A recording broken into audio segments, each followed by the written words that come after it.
Hello and welcome to the One Stop Co-op Shop stream, your one stop for co-op news, reviews, and playthroughs. I'm Peter, and tonight I am playing through Marvel Champions. That's right, Marvel Friday, so exciting! I am playing as Cyclops tonight, and I built a leadership deck to see how far I can run the Gauntlet. Now, if you've never seen me run the Gauntlet before, what that means is I fight against random villains. I do start at the beginning and see how far through I can make it. See if I can make it through 2, 3, 4. I'm not 100% confident in this deck. It is a Cyclops Leadership deck, but there's only 4 leadership cards and none of them are allies because I can include any number of X-Men allies of any aspect in my deck. So I took advantage of neutral, basically the best allies from all the other aspects, but didn't really focus much on the leadership X-Men, as it were. So it is going to be a X-Men deck, but there's also a lot of alter ego stuff in here. So we'll see if I like that or not, especially in solo. I think that's usually better for multiplayer. So how do we determine who I'm going to go against? Rhino is the #1 villain, then Claw, then Ultron, and we're just going to roll a dice and see who our first villain is and go from there. We get a 1, so we get Expert Rhino. This should be, well, interesting, at least anyway, if nothing else. The thing I like about this set now is they just give us the recommended modulars here. I'm going to go ahead and put the Rhino standard and expert cards in, and I'm going to put my Lost Visor in. Please feel free to chat in if it's your first time. We are definitely a very social community. So not just myself, but a lot of people come to the chat just to chat with others. So Rhino's attacked the shield facility. Rhino is trying to smash through the facility wall and steal a shipment of vibranium. You must stop him. Yes, I will try. When revealed, search the encounter deck and discard pile for break it and take inside scheme, reveal it, and shuffle the deck. So this says, when revealed, place an additional 1 per player threat on here. It gives you an extra card draw each turn, a hazard icon. Rhino is breaking things, and he's taking them. Alright, so let's see. Honestly, the reason I don't talk more about this deck is I might not know more about this deck. Ooh, Mutant Education. Choose up to 2 identity-specific cards in your discard pile and shuffle them back into your deck. So, Field Commander lets me go first, which doesn't matter, but it does let me keep negative upgrades on people, which might be good for that like -1 attack. But honestly, I want to go whole hog here on turn 1. I'd love to get Phoenix out too. After Phoenix enters plays, choose a Cyclops card in your discard pile and add it to your hand.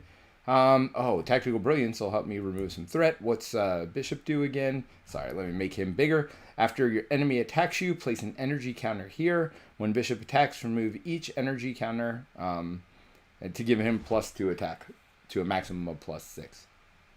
Alright, so he can help me thwart too. But we are just going to get rid of a lot of stuff here. Which one's this? Practice Defense. That's the -1 attack one. Let's see. Search your deck for a tactic upgrade and add it to your hand. So it's got to be deck. So yeah, I'm getting rid of this too. Getting rid of Mutant Education. Tactical Brilliance and Field Commander. We're just going to keep Phoenix. Let's draw 5 more cards. See where we end up. Oh my gosh. So Moria McTaggart is after a mutant alter ego changes into hero form, exhaust her, and that hero controller draws a card, which is kind of nice. We also have X-Jet, which is just a free resource. We have Professor X to help confuse if we needed that. We got Rapid Response, which I have 3 of these in my deck. After an ally you control is defeated, discard Rapid Response, put the ally into play from your discard pile. And then notice here, it's after he enters play. So these are enter play effects. After Phoenix enters play. So I did focus on Rapid Response with typically with allies that like enter play effects.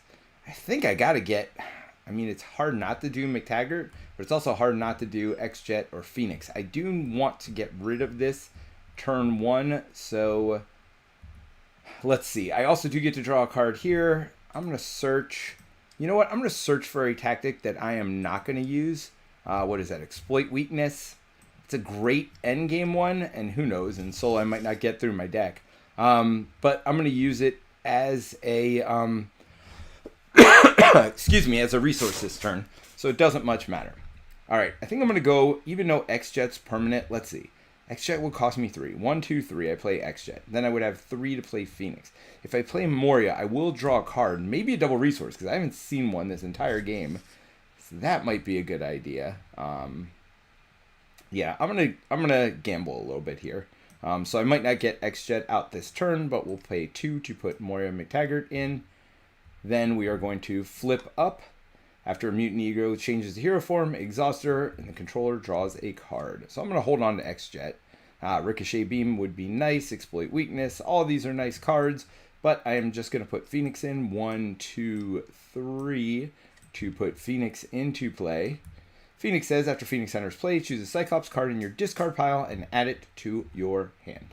You know what? I'm going to do practice defense. Let's go ahead and reduce the amount of damage I'm going to take early on. Attached to an enemy, max 1 per enemy. It's temporary, -1 attack. Rhino attacks for a beefy 3, so I like that.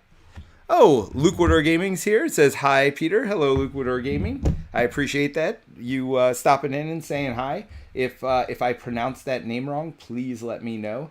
All right, so I have 1 attack and 2 thwart. Well, again, I just want to get rid of breaking and taking this turn. This didn't come in with anything. Nope. Okay, so we're both going to thwart.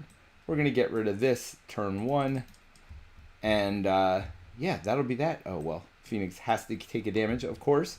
Consequential damage. But, you know, got Moria out turn 1. Got an X-Jet in my hand. Doesn't make me sad. Again, I do plan on going down more than a deck like this normally would.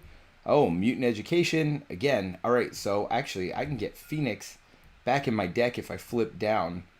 So, although I'll have armor out too. And Rapid Response, we'll see. Well, X-Jet is priority next turn. Yeah, we'll see. All right, so we are going to add a threat here. Rhino's going to attack me for 2 plus a boost of 2 more for a total of 4. 1, 2, 3, 4. Yep, I just took that. I was thinking, oh, maybe I blocked with Phoenix. Nope, didn't do that. So let's just keep moving. One reveal, give Rhino the Tough status card. If they already have it, card gains Surge. So let's go ahead and put Tough over here. And I think I'm going to flip down. Again, to activate McTaggart, to activate me drawing some cards. That'll get armor out. Get X-Jet out. So let's go ahead and pay right now 1, 2, 3. Wait, do I want to do that? Exhaust it. I have to be an X-Men for it to work. So that means I'd have to get armor out now somehow, which I really can't. I mean, I can't hold this another turn, can I? I mean, maybe I do. By the way, this practice defense is gone. I'm going to spend these 2 to get armor out. Let's start with that. Armor comes out with toughness. So very good, like 2-turn blocker. Can do something else in between if you want as well.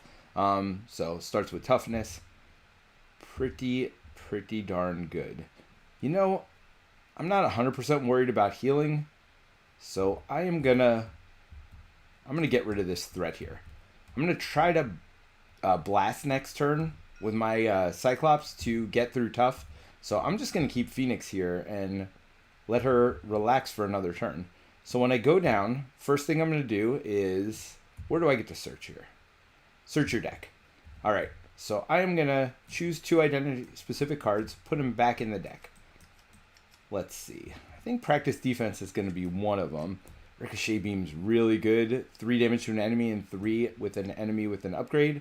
So that would let me hit him twice. Exploit Weakness, of course, is a very good card to put in as well.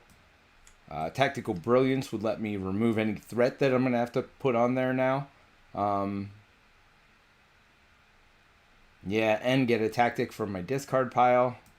Field Commander I don't care about. Another Tactical Brilliance. So those are my 2 thwarting cards. So do I put one of those back in? Nah. I'm going to put these 2 back in. I am not going to use my action to search for a tactic card this turn because there's no reason to clog up my hand.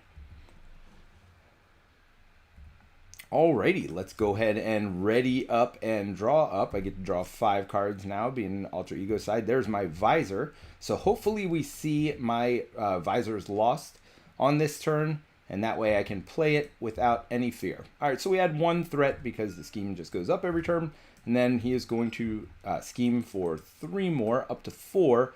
This is always scary because you lose this game if it ever gets to in solo to 7. I mean, that's just a real low number. So hopefully it's not in advance. 1 revealed, you're confused. If you're already confused, this card gains Surge. Well, that is fine. All right, so now I think I put my visor in. I got a lot of stuff. So we've got practice defense. What else should I search for? Let's search for 1 I'm probably just going to use as a resource. Let's be honest. I doubt I will hold on to it till next turn. Well, if I even have any in here. We got priority target, which again, I got 2 of them in there. There's not a lot of like minions in this deck. So I'll go ahead and take 1 of those out and just use it as a resource this turn. I am going to now, do I heal is the question. Yeah, I'm going to heal. I know there's like a lot of stuff going on up here, but I don't want to have to flip down again, honestly, even though I've built this deck to flip down quite a bit. Oh, there's meditation too. All right, well, again, another resource. So let's go ahead and use meditation right now. Let's use priority target. And I did that, of course. I drew that card because of Maury McTaggart. That's 2. And we will play blindfold to put the X-Jet into play. So that'll give us an extra resource. Let's go ahead and put practice defense on Rhino again, so he's not hitting me so hard. And then, hate to get rid of Ricochet Beam. I mean, that's 6 damage, but I feel like the visor is more important right now because it gives me piercing and ranged and a free resource to use on that. And actually, I have the X-Jet, so I'm going to use that and hold on to Ricochet Beam for next turn. I think that is the move. So I'm going to use the visor. That spend 1 resource of any type, deal 3 damage to an enemy with an upgrade attached. And I did attach an upgrade, practice defense. You know, I just realized that said an upgrade attached. That means they could have their upgrades on them as well. I never thought of that before. Actually, that makes Cyclops a lot better against some of those, like Thanos, who comes in with the... I thought he had a weapon. I'm trying to think. Or a stone, I think he has. He comes in with a stone. That's interesting. Never thought about that. But, again, this gives me a resource, and it gives me ranged and piercing for this attack. So that is going to be 3 damage, ranged and piercing. 1, 2, 3. That is very good. We're going to go ahead and use Phoenix here to thwart for 2. Just so I don't lose on an advance, and, well, at least I hopefully don't lose on an advance. And I think we're going to call it good right there. Let's go ahead and ready everything up and go ahead and draw my 4 cards, holding on to Ricochet Beam. There's some double resources. Mutant Education. All right, choose up to 2 identity-specific cards from your discard pile. Shuffle them back into your deck. If you have X Mansion, which I don't, you get to draw a card. Oh, Exploit Weakness. This will be a good turn. Exploit Weakness along with Ricochet Beam's a really, really good combo. Unfortunately, I've got too many resources, really. Between X-Jet, Ruby Visor will do its own thing. Yeah. So, no, because that'll let me play Exploit Weakness for 1, Ricochet Beam for 2. Yeah, and then I got Meditation and Mutant Education, which are just sitting in my hand. So, maybe some flaws with the deck. We'll see. We'll go ahead and get the attack off, or I'm sorry, the 1 scheme added to the, or threat added to the main scheme. Armor is going to defend for me. Rhino attacks for 3 plus 0. That's just, oh, I'm sorry. It's only 2 because -1 attack. Well, guess what? It still gets rid of the tough. And we will move on to Rhino's next thing. So Hero, Rhino attacks you.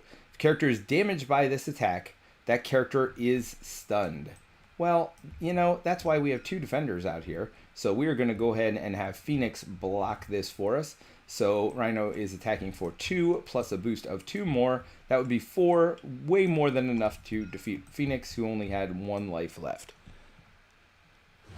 Oh, so actually, let me finish out my thing, and then I will get to the chat real quick. So end of my turn, we go ahead and discard this because it has the temporary keyword.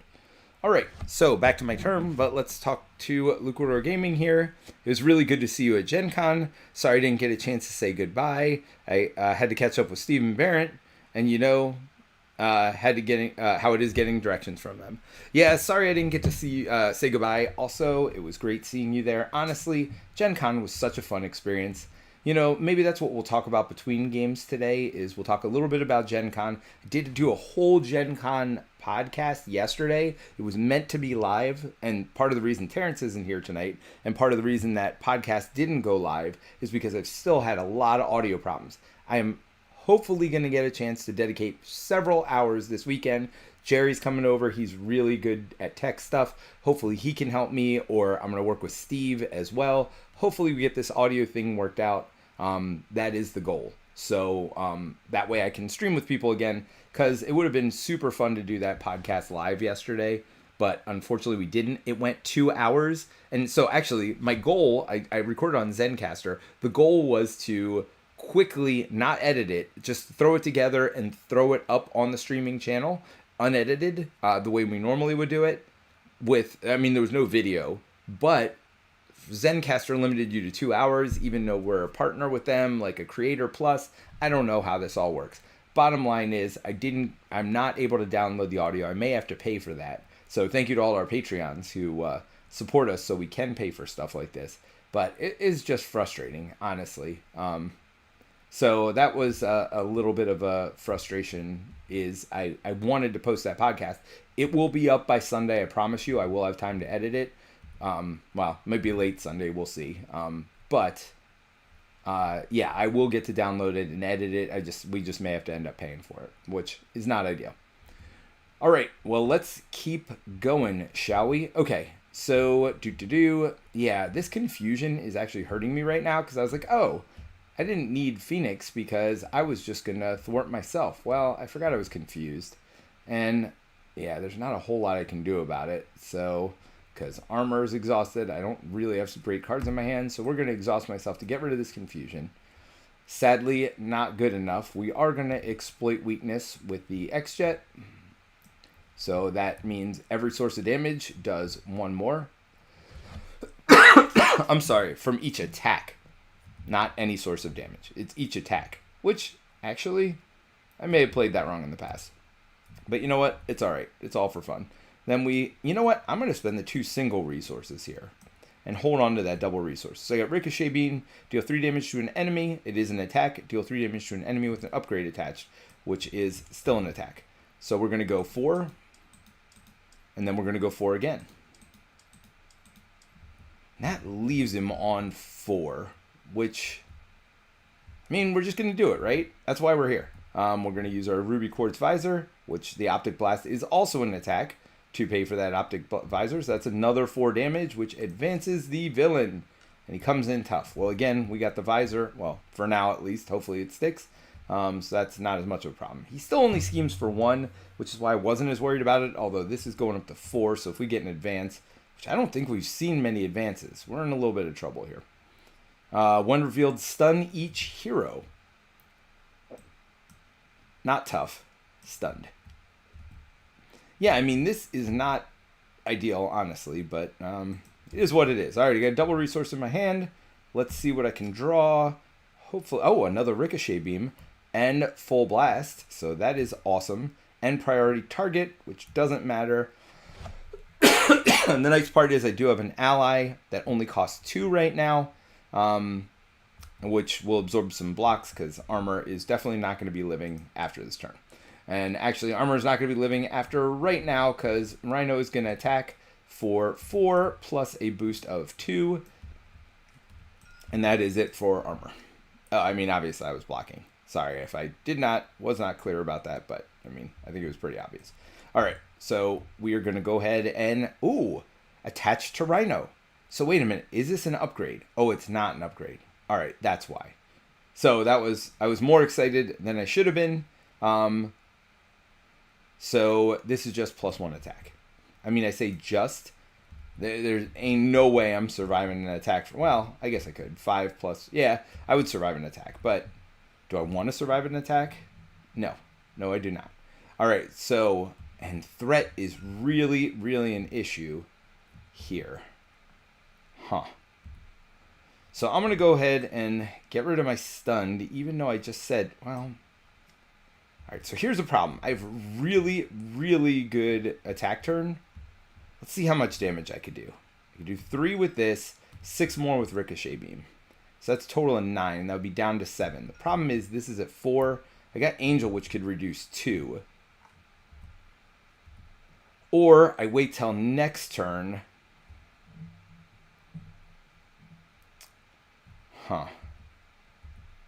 Let's see. All right, well, I'm definitely playing Angel. Let's go ahead and do that. Because I can't kill him this turn. And I will pretty much die if they attack. So I don't really need damage. I have a ton of damage in my hand. So I'm not going to worry about that right now. So I went ahead and thwarted for 1. I mean, I got too much stuff in my hand. Full Blast, when you use Cyclops Optic ability, exhaust Cyclops, this deals 8 additional damage with Overkill. I think I'm actually going to hold that and just play Ricochet Beam. So I'm going to exhaust myself to get rid of that stun. I'm going to use my Ruby Quartz Visor. Oh, wait a minute. No, I can't use my Ruby Quartz Visor because he doesn't have anything attached to him. So we are definitely going to put Priority Target on there. That is an upgrade that is attached. Yeah, this is not an upgrade. So no bueno. And then I am going to use my Ruby Quartz Visor, and then we'll use the X-Jet to pay. So right now we're doing 3 damage plus 8 more. So that's 11 total damage.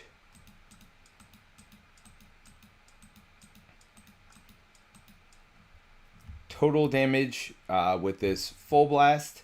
Oh, no, I have to exhaust myself to use that, don't I? Exhaust Cyclops, this attack. Yeah, I can't even do that. So never mind. I'm going to do Ricochet Beam instead.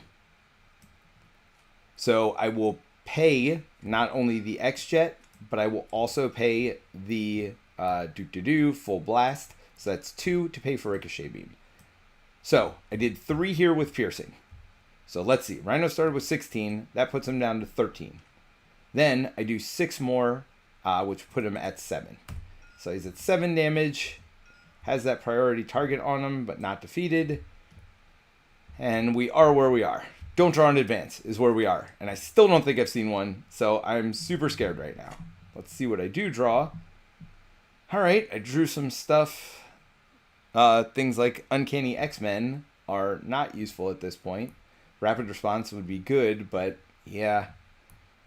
I hope I can defeat him this turn, because I'm in a little bit of trouble here. All right, we're going to attack for 1. I might lose to Rhino, by the way. All right, we're going to get a defense here for 2. Woo! That was 5, 6, 7, 8 damage. That would have gone through there. All right, thank you, Angel. Appreciate that. Now we're getting an attack, and we are praying right here is what we're doing. Oh, so we get a choose to either take 2 damage or place 1 threat on the main scheme. I will take 2 damage, you Hydra Bomber. All right, so I need to figure out a way to do 7. I could do 1. I can't even use, like, I don't have an upgrade to attach to him. Uncanny X-Men makes him cheaper. Psylocke attacks an enemy, remove a psionic counter from her, to confuse an enemy and deal 1 damage. So we're going to do that for sure. Utopia, let's see if we can do that. Exhaust it and ready an X-Men character. I mean, that'll let me thwart quite a bit. So can I afford 2 and 4? Or actually, I just get 2 allies, I think. 4 generous play, search your deck and discard pile for an X-Men or X-Force support and add it to your hand. I think X-Mansion's the big thing there. All right, so 1, 2. So let's search.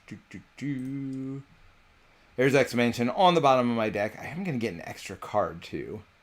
So I'm guaranteed to get Meditation this turn and Wolverine. So next turn, I am going to be able to defeat him.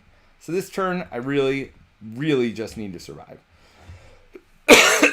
And I think even staying up, I can survive this turn. So that's going to be the goal. Well, no, because I can confuse and I can thwart all that stuff away. Or I can thwart it down to 1. Yeah, we'll see. Oh, no, but we got another one there. Yeah, we'll see. All right. Now, how was I going to pay for Psylocke again? Yeah, there's no way I can do that now after I paid for... Wait, what did I pay? Oh, I paid for Forge already. So Forge costs 2, and I paid 1, 2.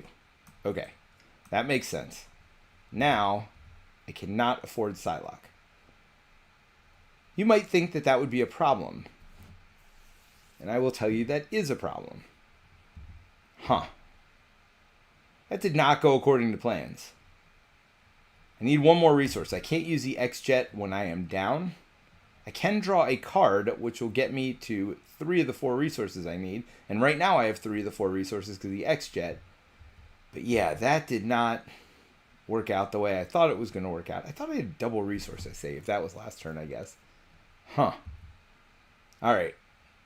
So this is not an ideal situation now. I think I'm going to thwart like crazy. And do I put in X-Mansion? Do I put in Utopia? I think I put in Utopia because I know I'm getting an X-Men next turn for sure. I also will Meditate. I really wanted Psylocke in this turn. It's alright. It is what it is. I'm going to thwart for 2. 1, 2. Forge is going to thwart for another one. So that's 1.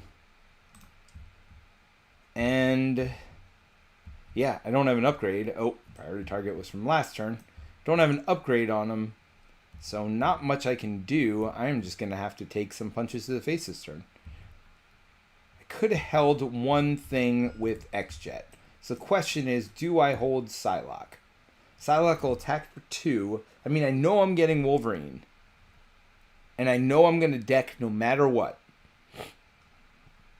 With both of those things said, I am not going to use X-Jet to hold on to any of those cards. I'm going to go ahead and ready up. I'm going to draw up. Going to flip over. Shuffle these up. Draw one more. Tactical Brilliance. So I get a tactic for my discard, but that's not useful. Yeah, this is... I put myself in a little bit of bind here. A little bit more of a bind than I thought I was. All right, we're going to add 1. We're attacking for 4 here. Or 5. We're going to block that with Forge. Yeah, I messed that up. I should have definitely done Psylocke last turn. That would have done 2 damage. It would have confused. It would have let me flip down. Which would have let me grab a tactic card. A lot of things would have been much better had I done that. I messed up. It's okay. Do it 5 cards. All right.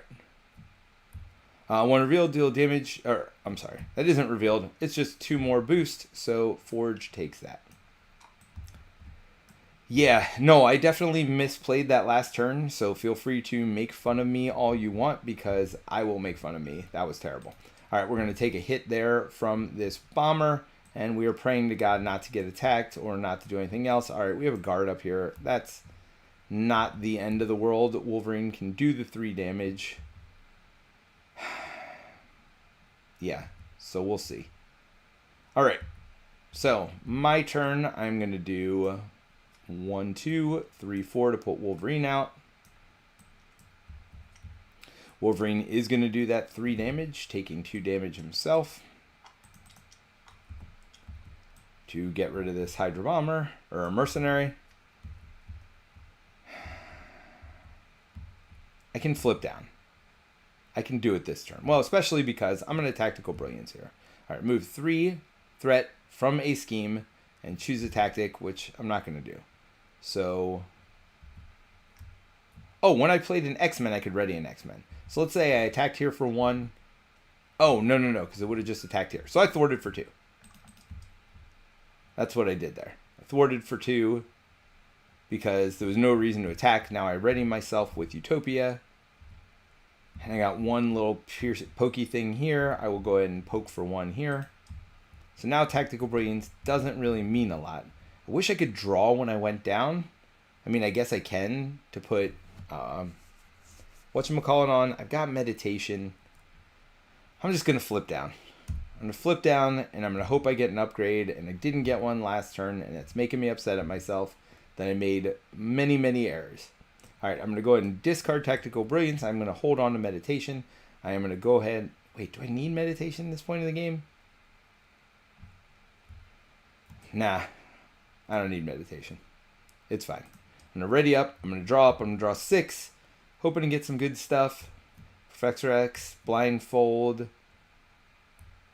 Exploit Weakness. Okay, Exploit Weakness is good. I'll be able to draw another card as well. Maybe I draw 2 more with the bomber. Yeah, all right. So we'll see. All right, we're adding 1 here. Rhino is scheming for 1 plus a 0. So just 1. The bomber is scheming for 1 as well. And then we get an encounter card, which is Lost Visor. Of course it is. Well, the good news is I'm face down. But what this does is search your hand and deck and discard pile for the Ruby Quartz Visor. Place it face down under this card. Cyclops cannot attack. Period. End of story.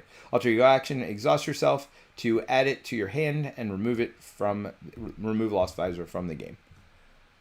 Oh, we got Victor out here. Hey, Victor. He says, made it.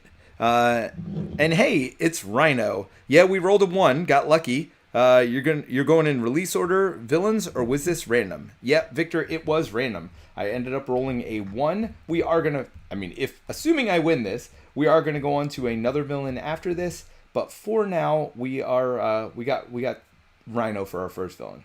All right, Wolverine's response: after your turn begins, heal 1 damage. So we're gonna go ahead and heal 1. I'm gonna want to attack this turn. So I'm gonna exhaust myself to get rid of Lost Visor forever. Bye-bye. And then I get Ruby Quartz Visor in my hand. I'm going to search for a card, an upgrade card. Priority target. Why not? I may end up putting it on him. I don't know why I would, but just for funsies, I will take priority target. I am going to put, let me go ahead and flip up. When I do that, remember Maureen McTaggart? She lets me exhaust her to draw a card, so I am definitely going to do that. So I got Bishop.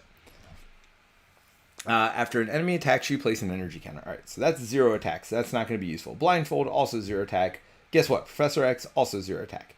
That's a lot of 0 attacks for this turn. I know I can do it with just myself and Wolverine, though, so we'll do that. So I'm going to go ahead and pay 1. We'll pay Bishop to put Exploit Weakness on the villain. Then Wolverine's just going to attack. Wolverine's going nuts. He can't wait any longer. He does 3 plus the 1 for the attack. So that's 4 damage. Now I just need to do 2 more. Honestly, I could just blast normally, but why would I do that when I could spend 1, 2 to put my visor in play and do it with style? Go ahead and blast for 3. Bink, bink, bink. And done. I could have exploited weakness here, blasted him, hoped to get lucky, but no. Actually, I should have mutant education while I was down. Also, didn't do that. Yeah, mistakes were made this game. It is fine though, because we still got by because it was Rhino. So lucky thing there. All right, so let's talk a little bit while I am loading my next game. How my week's been going, or my last couple weeks. I will start some stories and then we'll do them, continue them between games as we go here.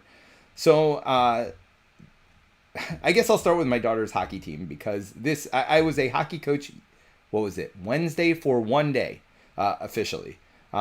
So my daughter plays hockey. She just started playing last year for the first time. She played rec last year. And so this year, when she went through tryouts, she ended up on the B team. She's also playing ladies team, so she is playing quite a bit of hockey. So that's why you'll hear me talk a lot about hockey. But so we started with Rhino, by the way. We're going to roll to see which villain we get. So Claw will be 1, Ultron 2, etc. Are we just going to go one by one? We apparently we are going through in release order. A nice part about this mod, again, they got the standard and expert here, and they've got this here. So to continue my story about hockey coach for a day, so my daughter made it onto the B team. So there's B, A, and AA. She made it on the B team, and we were excited, but we were hoping she would make it on the A team. She's actually pretty good considering she's only played for a year. But the B team didn't have a coach, so that was problem number 1 from the get-go. So being a good parent and somebody who played hockey in my life, I went out and I took all the coaching classes, did everything I needed. I was like, she's not going to not have a coach. We're going to make sure this team gets off. And so then somebody came in and coached. Literally, as soon as I was done all my classes, they announced who the coach was. I was like, oh, great. I don't have to coach, but I'll assistant coach on our team. So I became an assistant coach on the team, introduced myself to the team. Everything else was going great. But it's summertime, so we didn't really have any practices. So the first practice I was able to make it to was this past Wednesday, and they practiced with the A team. And I knew this was a possibility, but the A-team coach like was looking at her potentially to bring her up. They were a player short. I guess somebody left the team or whatever else.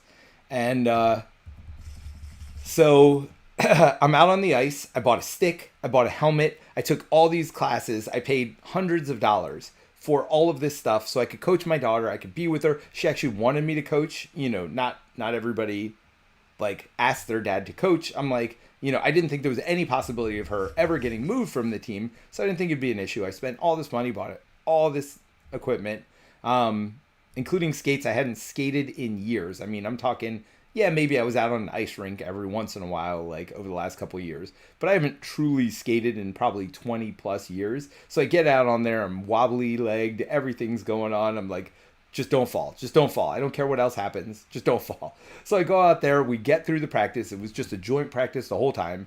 The A-team had all their coaches. They had like 4 coaches. We had just me and the head coach. And we go through the whole practice. The next morning at like 7:10 or 8:10 in the morning, I think it was 7:10 in the morning, I get a text. Hey, can you talk? Like, this is the coach of the A-team. Can you talk? So, I mean, obviously the story is going to end with, he's like, hey, we'd love to have Allison on the team. And I'm going to leave the story there, actually, because there is some interesting stuff. There was a lot of, actually, decisions on my part that happened through the course of this. So, but I'll leave that for another time. And I'm sorry if you guys don't care about hockey. Or I mean, obviously, there's no reason for you to care about my kid, but I think it's an interesting story anyway. But we will finish it later. So, Claw is going to start with 28 life. Claw, when revealed, search the encounter deck and discard pile for the Immortal Claw. Immortal Claw says Claw gets 10 more hit points, and we get an acceleration, which, as we saw last time, wasn't that great, because I'm not great at threat removal, it feels like. Claw's Criminal Enterprise, protect his gang of thugs. Place an additional 1 threat per player here, so we got 3 threat on this. So that defense network came from there. So when revealed, discard cards from the encounter deck until a minion is discarded. Put that minion into play. Engage with the first player. Well, that was lucky. Put into play. Surge after this card is revealed. It is not revealed because revealed means revealed during the encounter step, which it is not. All right. So that is not the worst villain to get put into play. And in fact, that'll let me get my whatchamacallit upgrade and then Optic Blast them. So that actually won't be bad at all.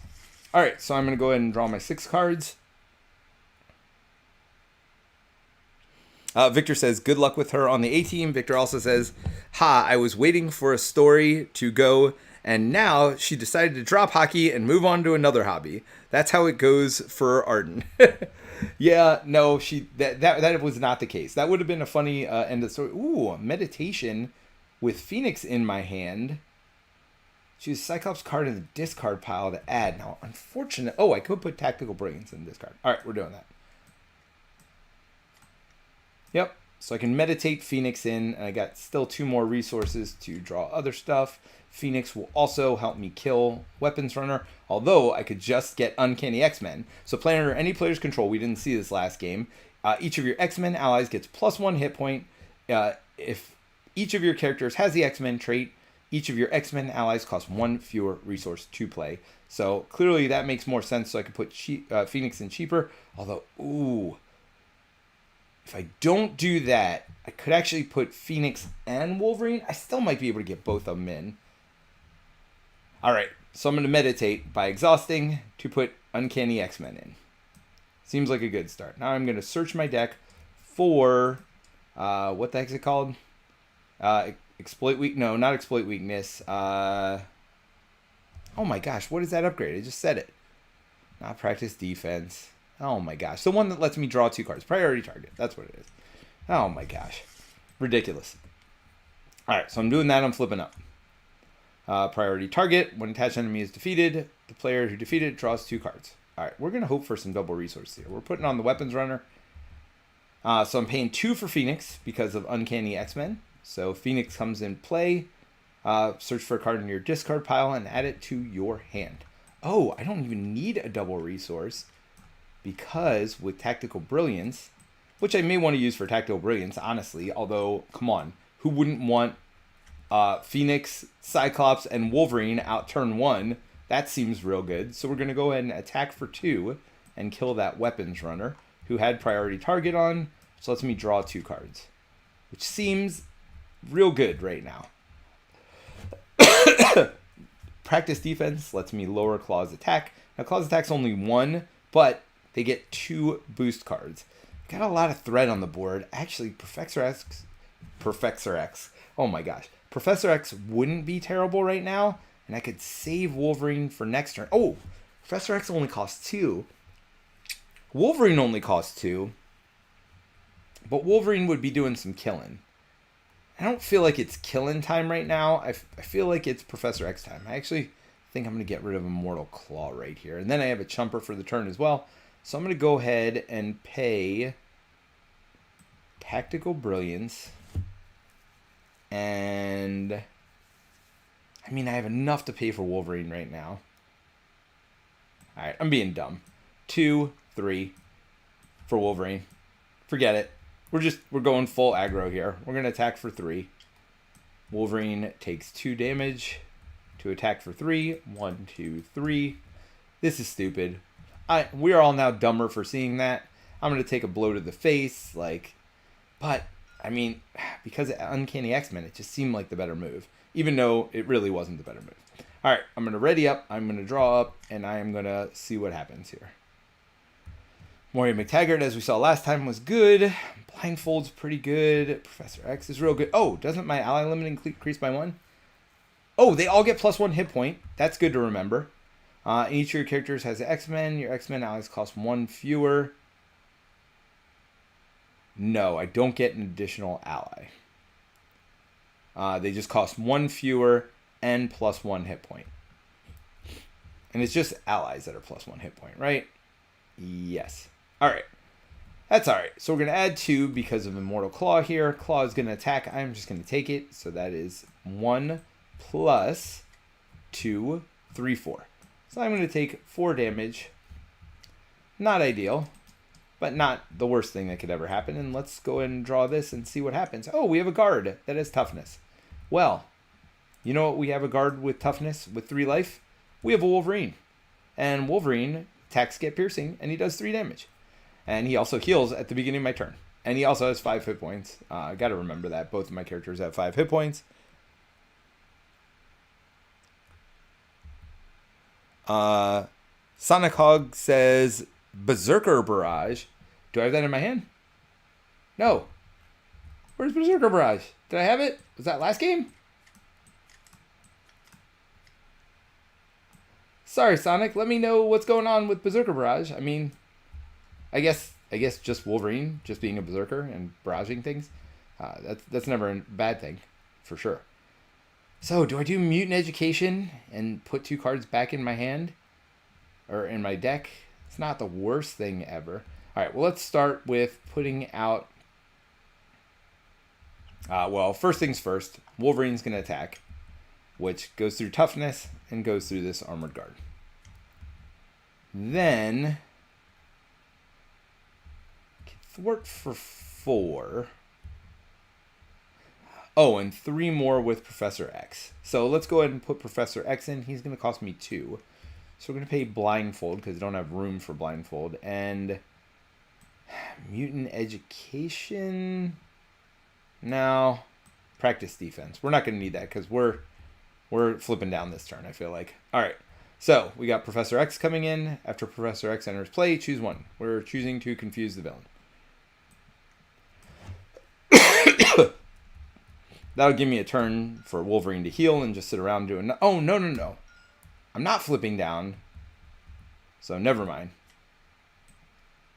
Not flipping down because we have Professor X in. I think that only cost me 2, right? I only paid 2. Did I pay Rapid Response? I don't think so. So I played the 2 for Professor X. So he is going to confuse. We did that right. But then he is going to remove 3 from Defense Network here.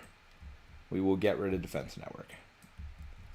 Then I think I'm going to just thwart with the 2 of us.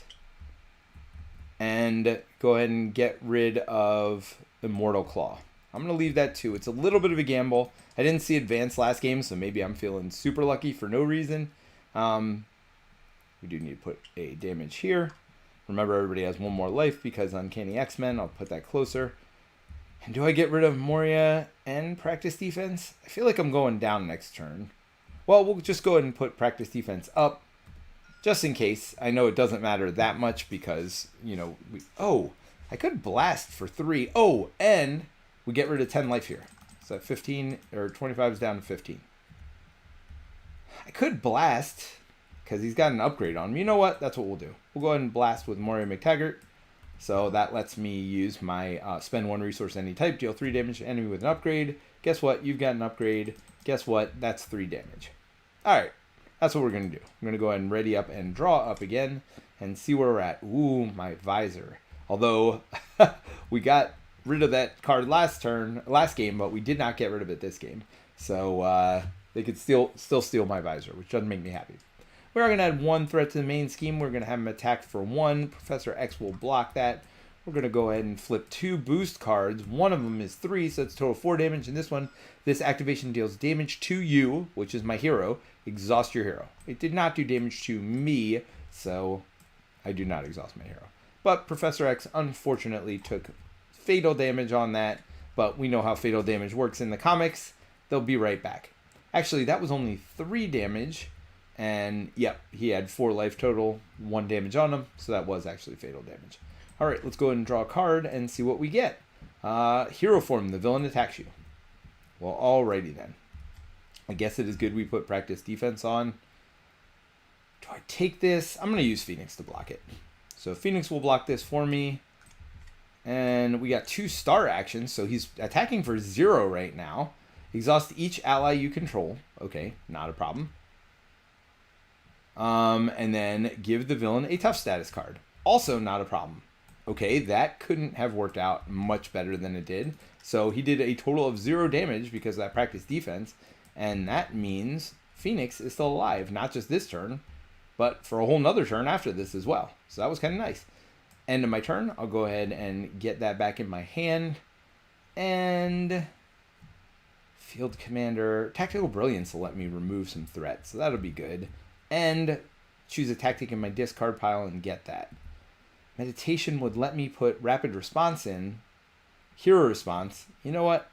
Oh, or my Quartz Visor in. So I'm going to spend 1, 2.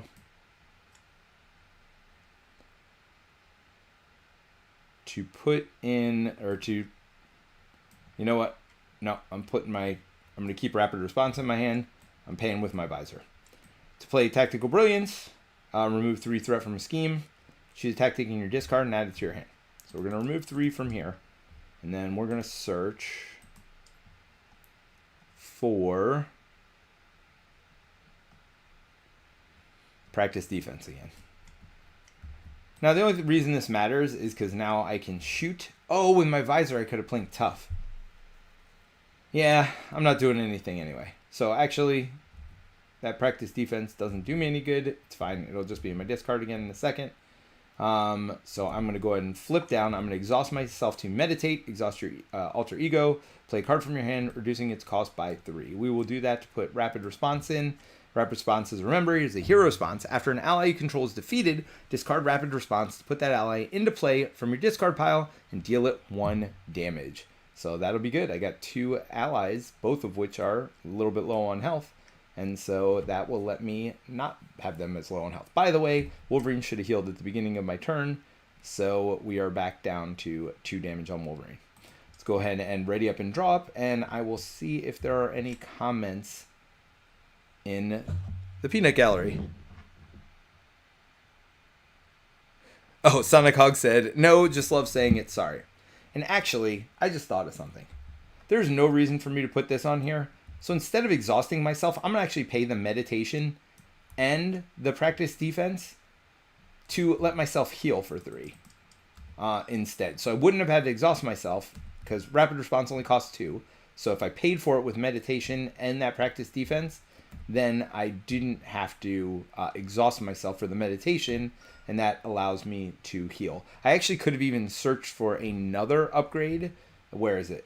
Tactic from my deck only, though.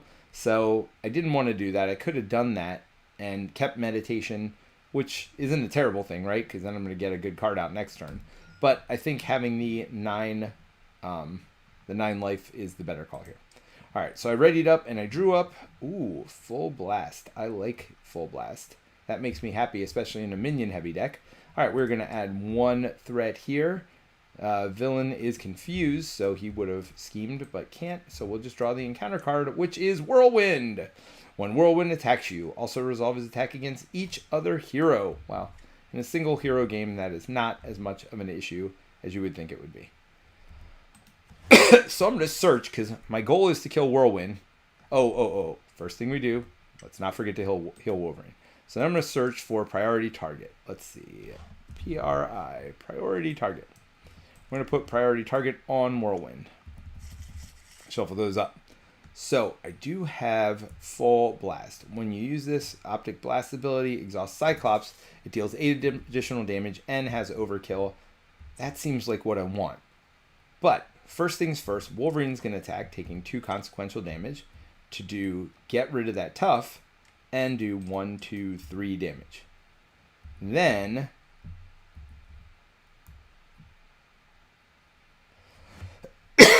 Utopia is pretty good in this situation. So I'm going to go in and put Utopia down, because I think I'm going to try to get Forge out as well. Forge right now will cost me 1. And what does Forge do? Search your deck and discard for a support and add it to your hand. Yeah, so because of Uncanny X-Men, well, let me go ahead and flip up first. So I guess I couldn't have put that priority target out until I was flipped up. Well, let me see. No, it's not a hero action, actually. Anybody can put upgrades on. All right, so I should do something first. I am going to hit for 1. 'Cause why not?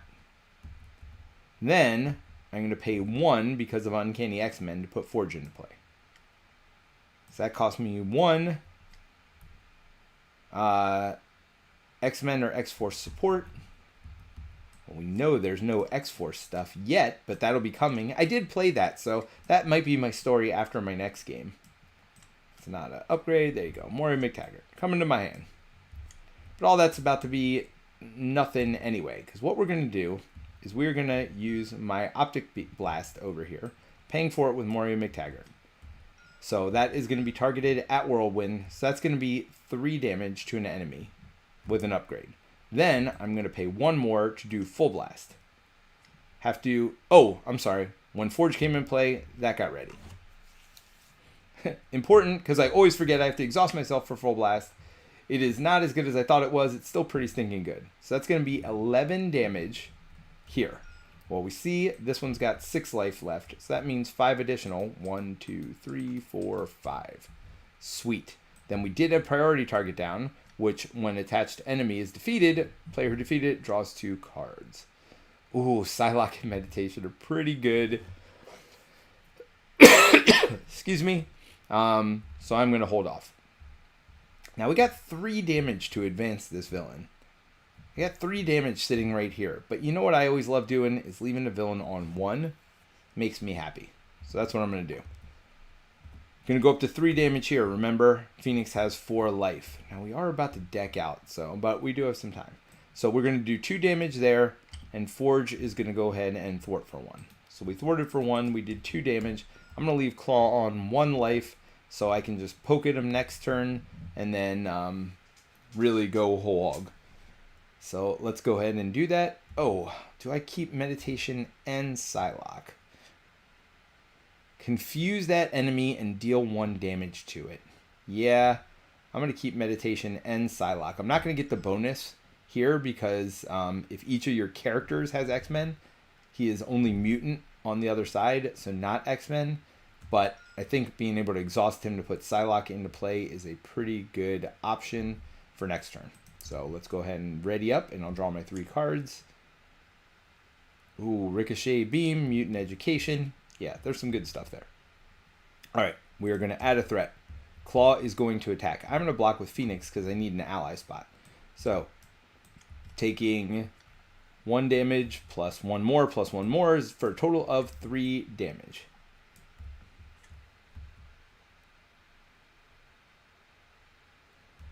All right, so that is 3 damage. That is going to Phoenix. I think that's a Superman song, right? I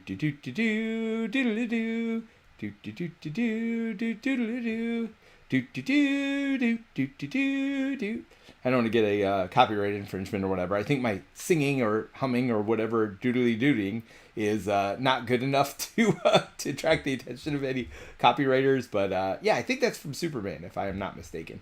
All right, so now we're going to draw our encounter card. Sonic Converter, attach to Claw. Force response. After Claw attacks and damages a character, stun that character. Got to use 1 of each resource to discard it. So they have to attack and damage to do the stunning. All right. Well, let's heal Wolverine 1 because that's going to matter because Wolverine is about to attack, which will get him to 4 damage, but with our Uncanny X-Men, not defeat, which makes me happy. I think I want to put Psylocke into play. Unfortunately, because we're not all X-Men. Oh, we are right now, but I'm not doing that till I flip over. He doesn't have an upgrade attached, so Ricochet Beam is doing me all kinds of no good right now. We have 1 damage here from Forge, and we are going to use that 1 damage to advance the villain.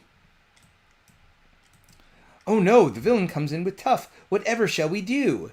I don't know. Maybe it's Wolverine time. Force response when Claw attacks. Comes in with toughness. Yeah.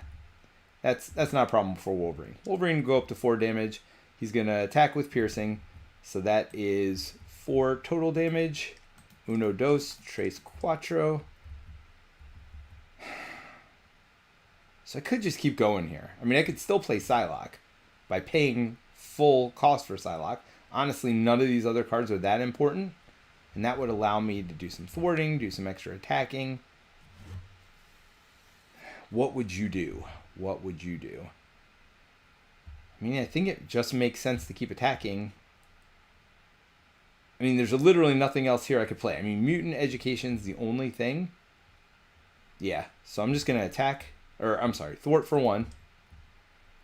Then I am going to play Psylocke for 1. Oh, I still have Mutant Education. Or, actually, let's hold Meditation. We'll get rid of Mutant Education. We'll hold... Oh, no. Never mind. I'm holding Mutant Education. Paid my 3. Psylocke is coming in. Psylocke comes in with 2 counters on her, and when Psylocke attacks the enemy, remove a psionic counter, confuse that enemy, and deal a damage to it. So honestly, she could have poked that last damage off. So when she comes in, by the way, Utopia lets me ready myself. I mean, I only poke for 1 damage anyway. It's not a big deal. I guess I could heal for 1 to get back up to my 10 hit points. So, wait, who's confused? She's not confused. I don't know why that's there. She should have had 2 counters. Now she's down to 1.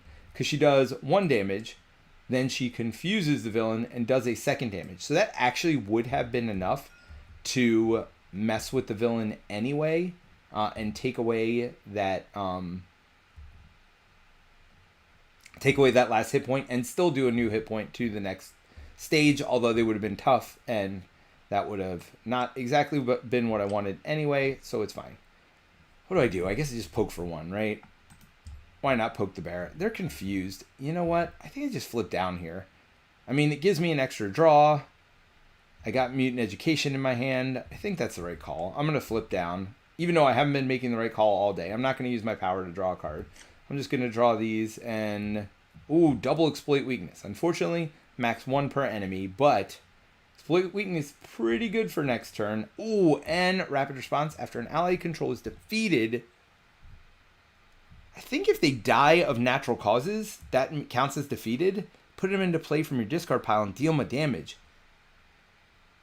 I think, let me know if I'm wrong, please, anybody in the chat. let me know, can I use rapid response to attack with Wolverine? He will die of consequential damage. Put him back in and attack with him again. That is my goal for next turn. Please let me know that I can do that. Make my day by letting me know that I am allowed to cheese the system in the way that I would like to cheese the system. Thank you. All right, but we are going to add one threat there. You're confused, so you don't do anything. Then we get our encounter card. One revealed. Each Masters of Evil minion attacks your hero is engaged with. If no attacks were made this way, search the encounter deck and discard pile for a Masters of Evil minion, put into play engage with you, then shuffle the encounter deck. Sure. Where is that one we already saw? Here's Whirlwind. Attacks every hero. That's fine. Don't think I'm going after Whirlwind anyway, so not a problem.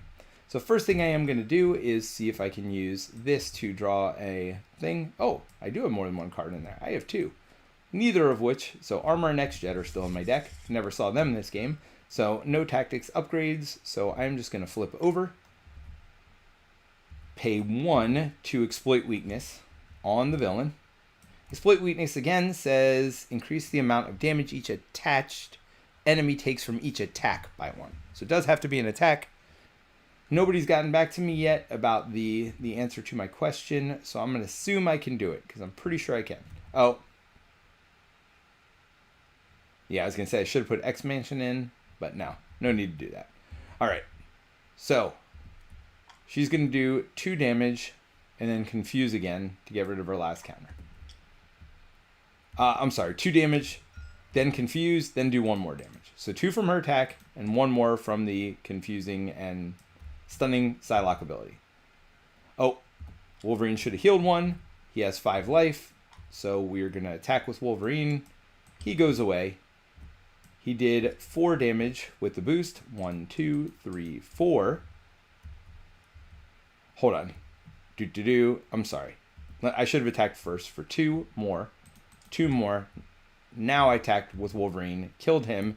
Now we're going to trigger rapid response. After an ally control is defeated, discard rapid response, put that ally into play from your discard pile, and deal 1 damage to it.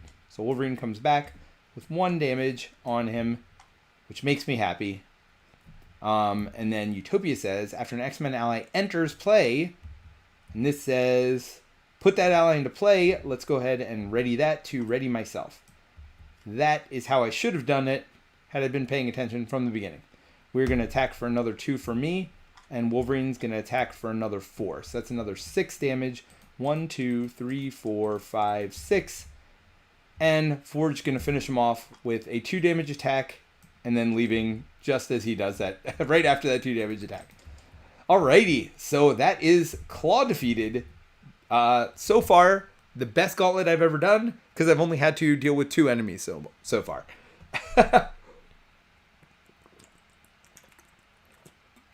I'm sorry, always just deal with 2 enemies, but the first 2 enemies, which is great. All right, so I will continue my hockey story. If you didn't hear it, look for right after the first game. I started talking about the hockey story, and I'm going to continue the hockey story. I actually don't remember where I was, but I get the call from the coach, like 7:20 in the morning. I get the text.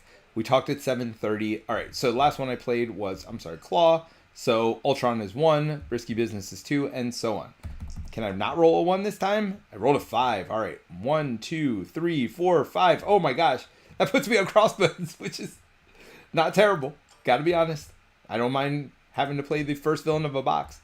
I will be honest. This has been a very, very good draw so far. So while the mod's loading, let me go in and talk about what happened. So I get this call 7:30. So I do ask about practice times, things like that. I'm like, okay, when are your practice times? And he told me, and I said, what was the other thing?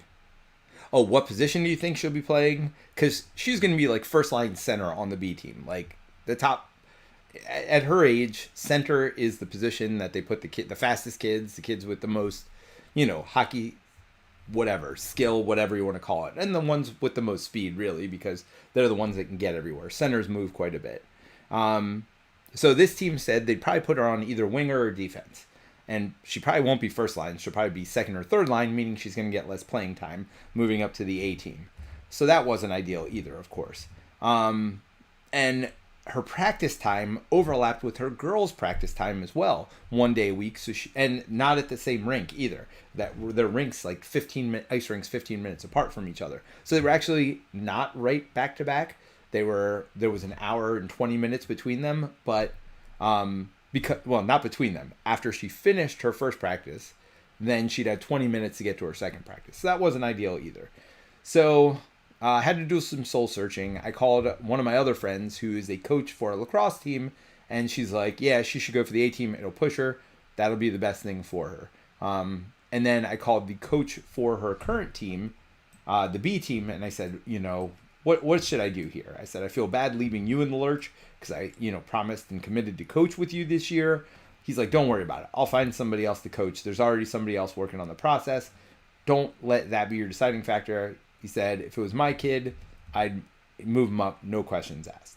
So that was super helpful because honestly, the coach didn't need to do that. He could have said, he did say, I'm sorry to lose her. She's our best player. But bottom line is,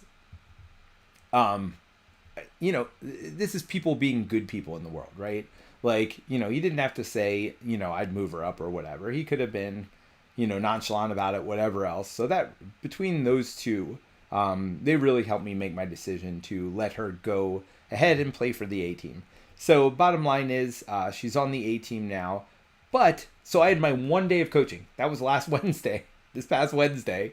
And then Thursday morning, we got the call that she was pulled up to the A team. I talked to them. I said, do you need any coaches? They're like, no, we already have 4 coaches. I said, well, I'm certified. If you ever need me to work the bench or anything else, it's not an issue. Or if you want me to work the penalty box, whatever you need, I can do. Scoreboard, penalty box, whatever.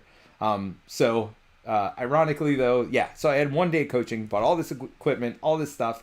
But this is the best thing for my daughter. And honestly, I'm super proud of her and super excited. She was so excited when she found out that she got moved up. She certainly earned it. She's worked very hard to become as good as she has in a year. She practiced hockey 4 days a week last year, plus her games on the weekend, 1 to 2 games every weekend.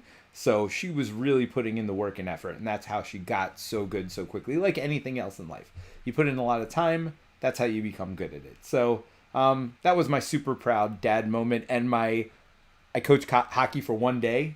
And so if anybody wants a brand new helmet, stick, skates that have been literally used once, who knows? So maybe now I have to join a men's league, but I don't know when I'm going to find time. I mean, she's going to be practicing 4 days a week again.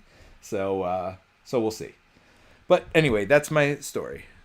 Victor says, you're crushing. Thanks, Victor. I definitely have gotten lucky with my dice rolls so far. So hopefully that keeps up. I think the most I've ever won is 4. Maybe I've won 5 on a gauntlet. I usually don't get past the 3rd game. So we'll see if I do here.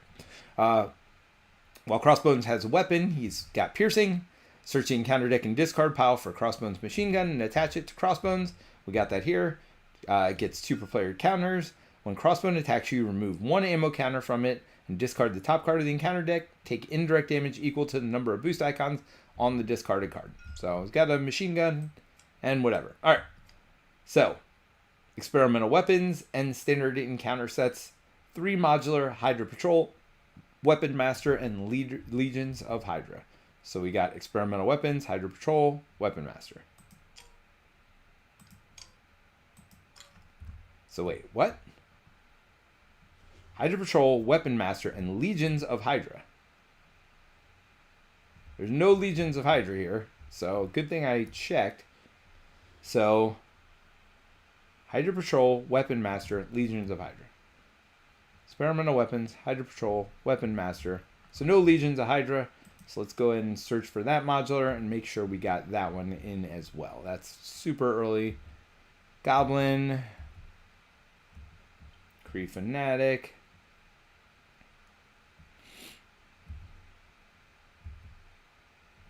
Did I skip Legions of Hydra?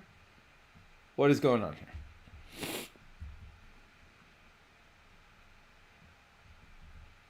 Why am I having issues? Sorry, everybody. I don't know what is going on right here. Is his encounter called Legions of Hydra? What is going on? No, it's called Crossbones. So, we need Crossbones, Experimental Weapons. We got those. Standard. Got that. And Expert. Both of them in. 3 modular encounters. Hydra Patrol, Weapon Master, and Legions of Hydra. Legions of Hydra. Why am I struggling here? Hydra Assault. Experimental Weapons. Hydra Patrol. Ship Command. Badoon. Yeah, we're past that.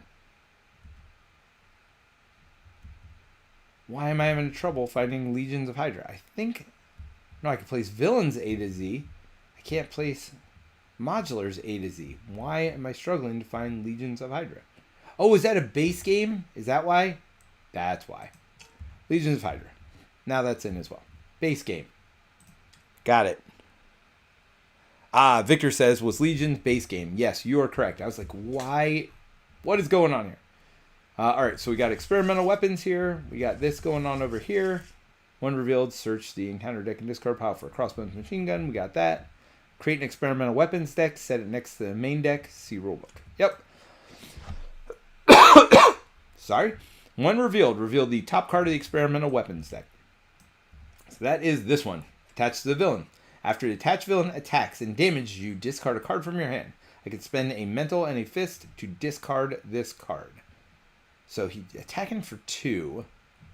And that doesn't count this. Because this is separate. So that's damage from the attack. But I still think it's going to be nearly impossible for me to avoid damage from his 2 damage attack. Unless I'm chumping. So we'll see how this goes. Let's go ahead and draw our 6 cards. Priority target. Yeah. Psylocke, turn 1. Seems good. Rapid responsing my Cyclops. Ricochet beam. Where does this let me search? Deck only. So I probably want to keep priority target even though there are no targets in play right now. No threat on the main scheme. Well, let's see. I need a mental and a fist to get rid of that.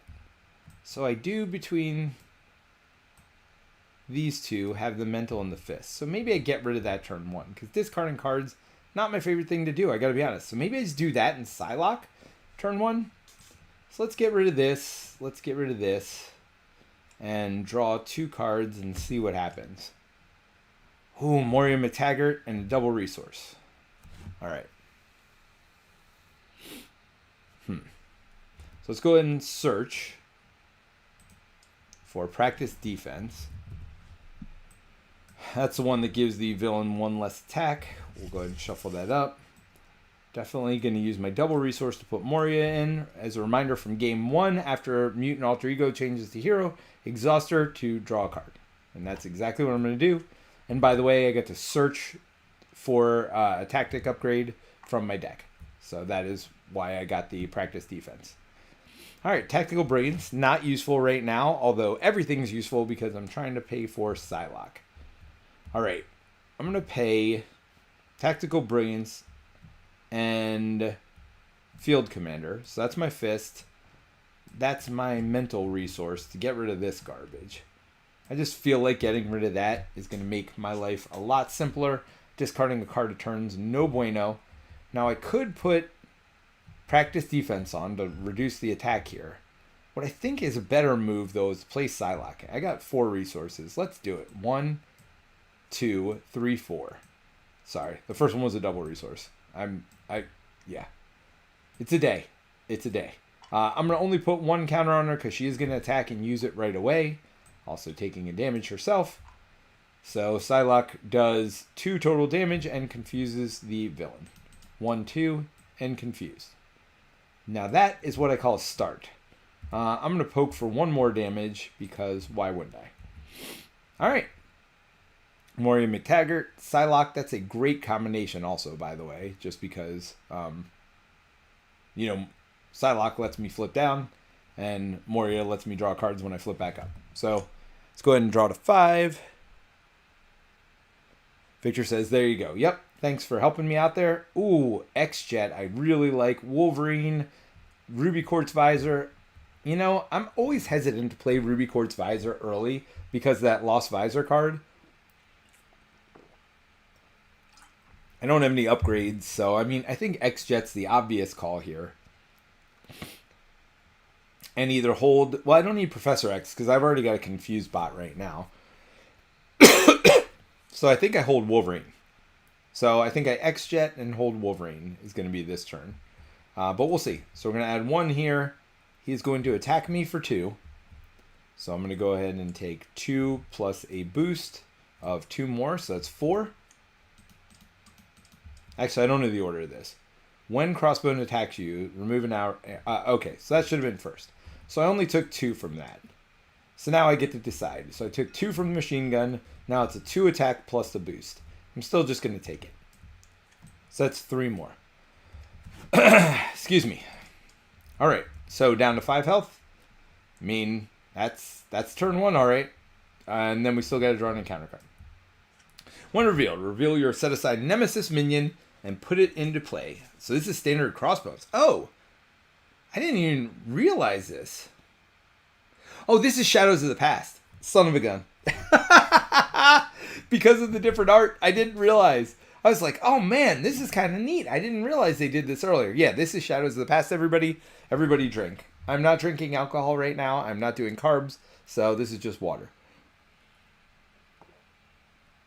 But that's okay. Everybody still gets to drink. Whatever you want to drink. All right. So here we go. That is a turn 1 Shadows 2. That is always fun. All right. So stalwart, tough, and villainous. Okay. You want any other characteristics on yourself? Man. And 6 damage. When defeated, search the encounter deck and discard pile for Gene Therapy and reveal it. When defeated. And this gives a boost, 2 per player. This gives a boost to both the villain and this over here. So that's great. This only needs 3 to go away. Wow. The villain is confused. Psylocke could actually confuse Mr. Sinister. This is interesting. Professor X has come back into play at this point. This is interesting. What do I want to do? So I think what I want to do is stick with the original plan. I'm going to go ahead and take 2 off of this side scheme, get rid of it. I was just going to sit on Psylocke, so that's not the original plan, but I'm going to use her to poke for 1 damage, get rid of that tough. Then confuse, right? Confuse that enemy and deal 1 damage. So 1 more damage on Mr. Sinister. So now they're both confused. So if I flip down, I got a little bit of a breathing room. Get rid of Ruby Quartz Visor, Tactical Brilliance, and Professor X to get my X-Jet. And then I'm just going to save for Wolverine, and Wolverine's going to help me get rid of some stuff next turn. And pray for a good draw, because Shadows turn 1 is never makes me happy. All right, so I'm going to draw 5 more cards. So I did get a Meditation, which is really good. I also got Phoenix, which is also really good. Yeah. I think... Oh, and Exploit Weakness. And I can get... Yeah. So I got some stuff this turn. All right, so we are going to add 1 threat, which is 2 out of the 3. It needs to pop. But the villain is confused. Mr. Sinister is confused. And now we just take another encounter card. How bad could it be? Concussive Force, you say. Alter Ego. Oh, I never flipped down because I'm an idiot. Yeah, obviously I flipped down because everything I did was me flipping down. Had to be me flip down last turn. Yeah. So anyway, Alter Ego. If Mr. Sinister's in play, he schemes. Otherwise, place 2 threat on the main scheme. So Mr. Sinister is in play. He's going to scheme for 1 plus a boost of 2 for a total of 3. Guess what? That does get rid of this first stage. And Inside the Project Pegasus facility, S.H.I.E.L.D. agents fight desperately to prevent Hydra from obtaining the Reality Stone within. When revealed, reveal the top experimental weapon from the deck, which is not great. Attached to a villain, attached villain gains Retaliate 1. Spend a lightning and a mental resource to discard this card. Yay, Retaliate 1. So this one goes up to 6. It is going to start with 1 on it. But that was the villain card. It was the... Wait, did I shuffle this deck? No, I did not. Hold on. We're not doing that as the villain card. Sorry. I did not shuffle the deck. Now, it might still end up there, so we'll see. This was at 2. This experimental weapon was not there. If I get the same thing, then I'll put it back out. But if not, I'll shuffle it. When revealed, give the villain the tough status card. If you cannot, heal 3 damage from it instead. Way better. All right, I'm shuffling this experimental weapon, so I don't know what the next weapon will be, but the villain's going to get tough. And sorry for the confusion. I was like, yeah, wait a minute. That was that was not shuffled. No, it was not.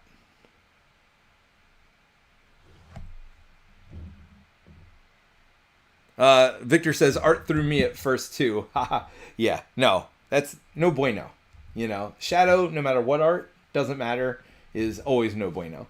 Yeah, I mean, it's fun not knowing Shadows is out. I do like, using the standard stuff, but look, if you're going to play on Tabletop Simulator, and by the way, just a reminder, I only play on Tabletop Simulator because it is easier to film in. I play with real cards the rest of the time normally, so I own every card in the deck. So please go out, purchase, support this game, because we don't want it to go away. So don't just play on Tabletop Simulator. Go buy the stuff.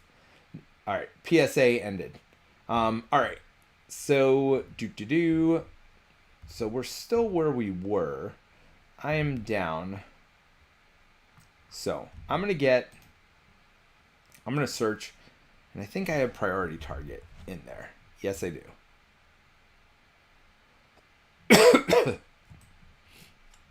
So we're going to put priority target on Mr. Sinister here. Shuffle my deck.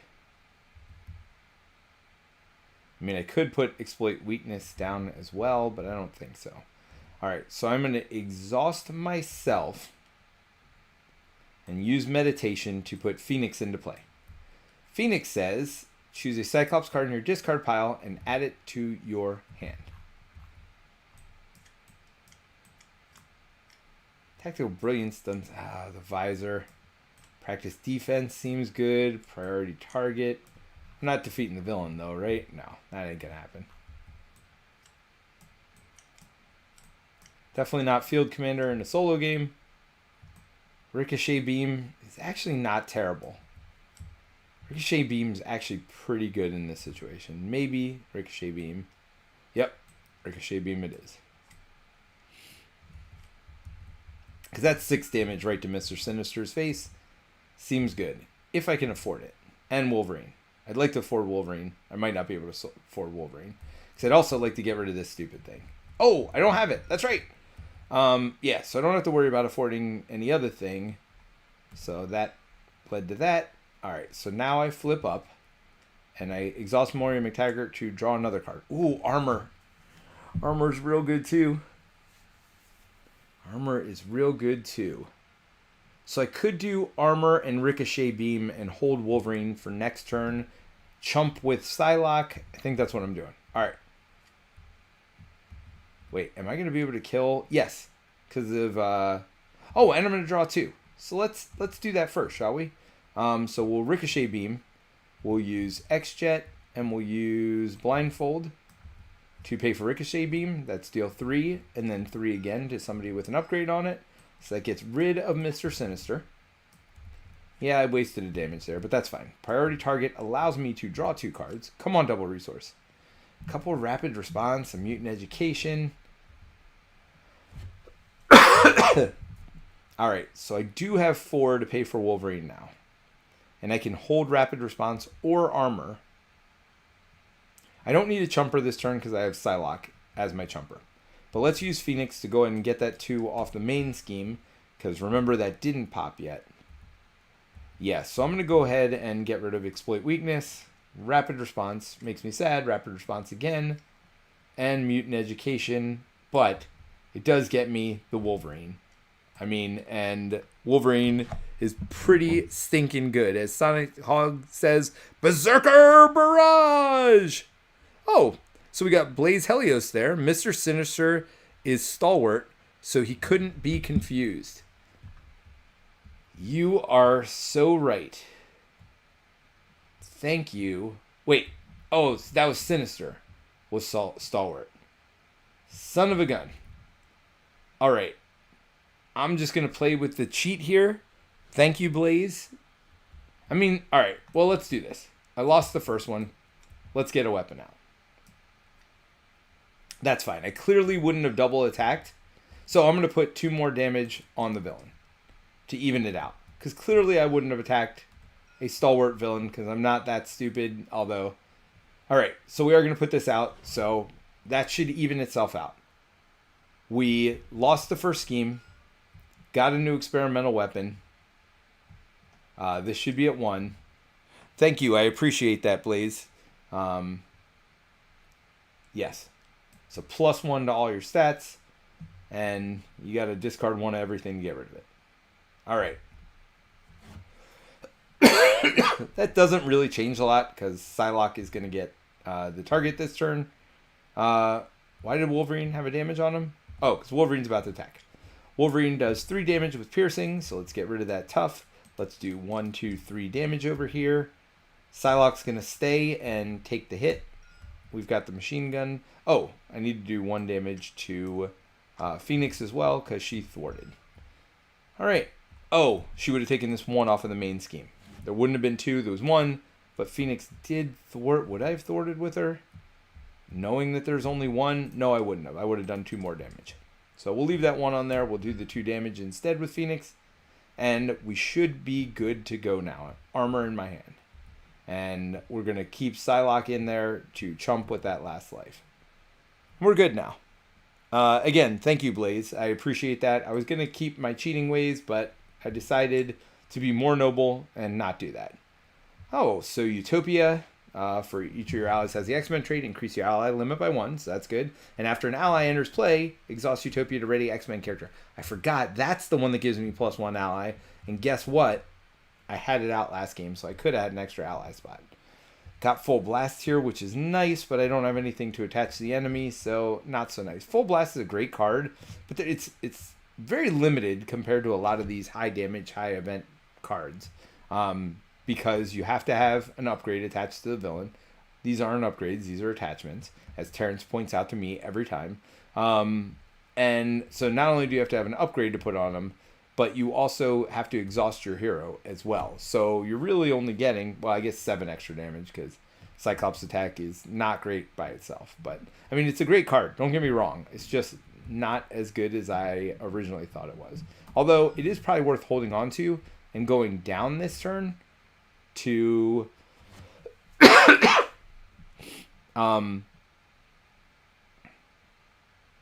to bring it out next turn because I can guarantee when I'm down to draw a card. So, yeah, that'll probably be what happens. All right, so let's see where I'm at. First things first, we are going to add a threat. Then he's going to attack me using the machine gun first. So I'm going to take indirect damage for 2 indirect damage. How do I want to poke that around? I'm just going to take it myself. Then Psylocke is going to block the normal attack, which will be 3 plus 2 more, so a total of 5. Wow, that would have hurt. But thankfully we had Psylocke, so didn't hurt as much as it could have. Now we are going to draw an encounter card. Concussion Grenade. Hero, you are stunned. Deal 1 damage to your hero, 2 damage instead if you are already stunned. I'll take stunned into damage. It's not ideal, being at 2 life, but worse things in life have happened. Being dead being the priority one. All right, so Wolverine's going to heal for 1. And let's keep going. Wow, we got a lot of people in the chat tonight. Thanks, everybody, for joining. Hopefully you enjoyed my hockey stories. If you didn't hear them, after each game, I've been telling more and more hockey stories. I think I'm going to switch to Gen Con stories after this, though. Although, if you listen to our podcast this week, you'll get a lot of our Gen Con stories. So maybe I will tell stories that didn't appear in our podcast, because I didn't go a lot into Marvel Champions. So actually, yeah, I'll give my first impressions of Next Evolution. Did I draw a card? Yeah, I took that concussion grenade to my head. Let's see. I'm going to thwart myself. That stunned is fine, because I'm thwarting. Then I am going to pay 1, 2 to put Utopia into play. That didn't work out the way I thought it would. So I do have to get rid of Full Blast. I still may go down. Still should go down, in fact. But we'll see. So I'm going to pay Meditation and Full Blast to play Armor, who comes in tough. Although he is piercing. So tough isn't as great as I thought. So I could just use Armor is all that means, right? Yeah, just use Armor to get rid of tough. That's fine. And then Armor will take the damage. How bad's the next villain? Just +1 attack. Alright. Yes, I know doing that got rid of the advance button, which makes me a little sad, but I wanted to see. And then, well, now that we're in for a penny, in for a dime, right? When Crossbones has weapon attached, he gains piercing. One reveal the top card of the experimental weapons deck. Alright. I am going to... Utopia exhaust to ready myself. That was a big part of that. Alright, I am going to flip down. And I'm going to heal myself for 3. I'm going to search for a priority target. I don't know that there is one. No, there isn't, unfortunately. That would have been nice. Is there any other one I want? Exploit weakness. When I search, do I have to grab it? Search your deck for a tactic upgrade and add it to your hand. Limit once per round. I think once I searched, I had to do it. I should have searched my discard and seen. But I don't know that I need exploit weakness next turn anyway. Well, maybe I do. Extra damage is always good. We'll see. Alright, but for this turn, I'm not able to put exploit weakness out, so I'm not going to worry about that. Wait, why am I exhausted? Did I heal myself? Yes, I did. I was at 2 health. Now I'm up to 5. That seems much better. Expansion would be a very welcome blessing right now, but we will see. Well, you have piercing, so we're going to go Wolverine for 3. 1, 2, 3. And then we're going to go Armor for 1. Armor lose their toughness, but he has piercing anyway, so I don't really care. So that last one does advance Crossbones to the next stage, where he starts with 16 hit points. And the top card of the experimental weapons deck. Attach to the villain. When the attached villain attacks, the attack gains range, so retaliate doesn't matter. It doesn't matter at all to me. +1 attack does matter, though. We'll see. This is going to be a round of attacking pretty hard with exploit weakness, I feel like. I am stunned, which is not ideal, but we'll see what happens, because I do get to ready myself once. I will have this on me so I can do my optical blast, so this should be a good turn, but we'll see. Alright, so let's go ahead and draw 5 cards. I am going to hold exploit weakness. I did not have any other tactics in my discard pile. Oh, I did. I had practiced defense. Well, that was stupid. Anyway, alright, that's fine. I will search again next turn, because now I am not at all confident. Ooh, I do have X-Mansion to heal me. And with Mutant Education, choose up to 2 identity-specific cards in your discard, shuffle them into your deck. If X-Mansion is played, I also get to draw a card. So that card replaces itself if I put X-Mansion into play. That seems like a fun idea. So we'll probably do that. Alright, so we're going to draw 1 card here. I'm sorry. Add 1 to the threat here. This Crossbones character over here is going to scheme against me for 2, plus a boost of 0, and it's in advance, which is even better. So it takes 1 of those out of the deck, and then we take our card, Master Plan. It's a treachery. Place 4 threat on each side scheme. If there are no side schemes in play, discard cards from the top of the encounter deck until a side scheme is discarded. Reveal this side scheme. So you have to discard cards until one's. There's my Lost Visor. Okay, that potentially changes some ideas there. All right, so this is going to have 3 on it. It's Legions of Hydra. If Madame Hydra is not in play, search the encounter deck and discard pile for Madame Hydra and put her into play when it's revealed. Engage with you. Then shuffle the encounter deck and place 2 additional threat here for each Hydra enemy in play. Woo! Yeah, that's basically a second Shadows, is what I feel like just happened there. Madame Hydra cannot take damage while Legions of Hydra side schemes in play. After Madame Hydra schemes or attacks, place 2 threat on Legions of Hydra side scheme. All right, and then we look for Hydra, right? 2 additional per Hydra. So we got 1 Hydra, 2 Hydra. So that's going to get 4. That's up to 7. Well, that's just never going away. Madame Hydra is never going away. I feel like that's no bueno. All right, so Blaze says, before next evolution comes out, I'm going back to do all the campaigns on Expert, and I'm up for Mutant Genesis with Cyclops and Colossus. They are both so good. Yeah, no, I definitely like Cyclops and I don't know. I said both, but I'm not a huge Colossus fan. I do like Storm. I love Wolverine. Wolverine, believe it or not, may have moved to my favorite hero. And I'm usually a build-up hero. I mean, Spider's still so good. And I still love Black Widow. I mean, she doesn't hold up as well as the other ones, I think. But Spider is so stinking good. I mean, you want to talk about, like, hey, you got these things in here? Who cares? She just, like, has all those resources to just spend and get rid of whatever she wants to or needs to.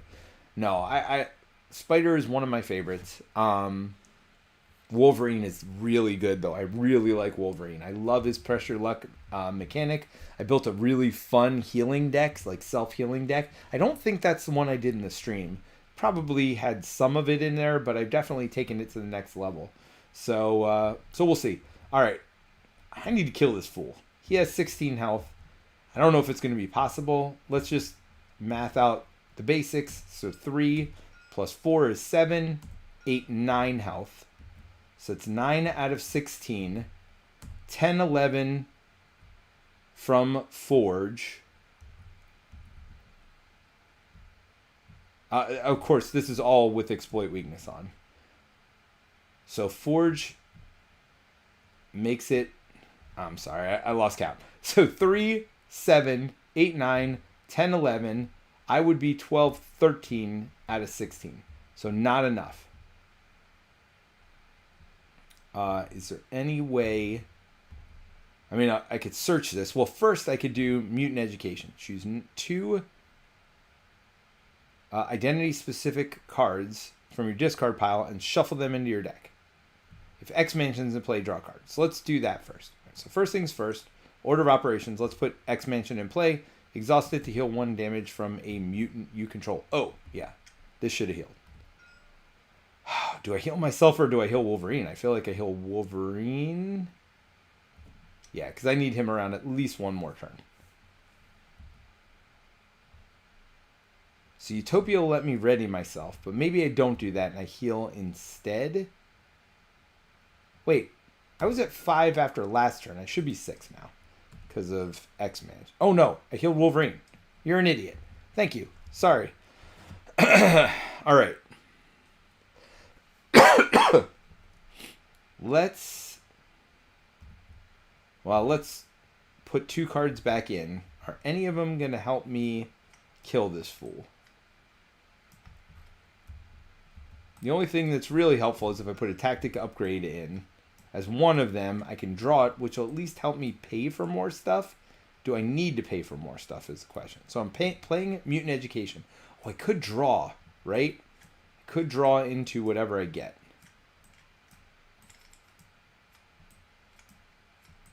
Oh, and my blast is a helmet. I'm sorry. So wait. So if I blast, that's 4 more damage. Plus my attack at 2. I think I can get there. I don't know. We're going to find out. So I'm putting full blast, and I'm putting my visor, although I don't think I'll be able to pay for it. It's fine. Full blast, if I can get full blast off, it's definitely over, right? So that was one of the 2 cards I put in with whatever that card was. Mutant Education. I shuffle, I draw 1. It is my visor. Okay. I don't think that helps me. But it does help me because it helps me pay for Forge. I'm not going to heal myself. I'm going to come over, get rid of my stun. I can't pay for my visor. Or not my visor, my attack. Oh, I have X-Jet. I think I can. Oh, when I flip up, I have Maury McTaggart. Draw a card. Tactical Brains. Okay. All right. So, I do get an extra ally because of Utopia, I think. Yes. So, let's play Forge. Is Forge 1 or 2? Forge is actually 2. So, 1, 2 to pay for Forge. Forge comes in play. I can search for an X-Men or X-Force support. So, deck or discard. I think I still have... Let's see. Do I have any supports? I think that blue one is, right? So this is an upgrade, but I think the other X-Men one is. Yeah, so let's go ahead and search. What's it called? Uncanny X-Men. It is a support. So, yeah, we're drawing that. Is that right? Enter's place, search your deck and discard for an X-Men or X-Force support. It doesn't have the X-Men trait. It's a team trait, but it is not an X-Men traded thing. So, do I have any other supports that are X-Men? I don't think so. I am almost certain I do not. You know what? I cheated last game too. Moria McTaggart doesn't have X-Men support either. So I think I cheated and I brought Moria in last time. Let's search and see if I have anything else. See, you learn your decks the more you play. Hey, you know what? We all cheat every once in a while, right? Maybe not. Maybe you all don't cheat. I cheat all the time, not on purpose. No, that's upgrade, ally, event, upgrade.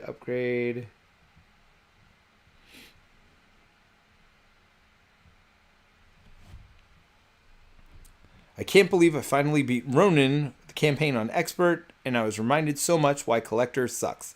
You know, I actually like Collector. And that's an unpopular opinion, I know. But I have fun with Collector 1. It just changes the game in a way that nothing else really does. So, I don't know. That's fun for me. By the way, when I put Forge in, I'm going to use Utopia to ready myself. Alright.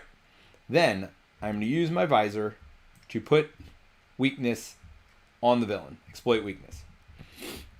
I'm not going to math it out. I'm going to attack it out. So that's 2 damage. 1, 2.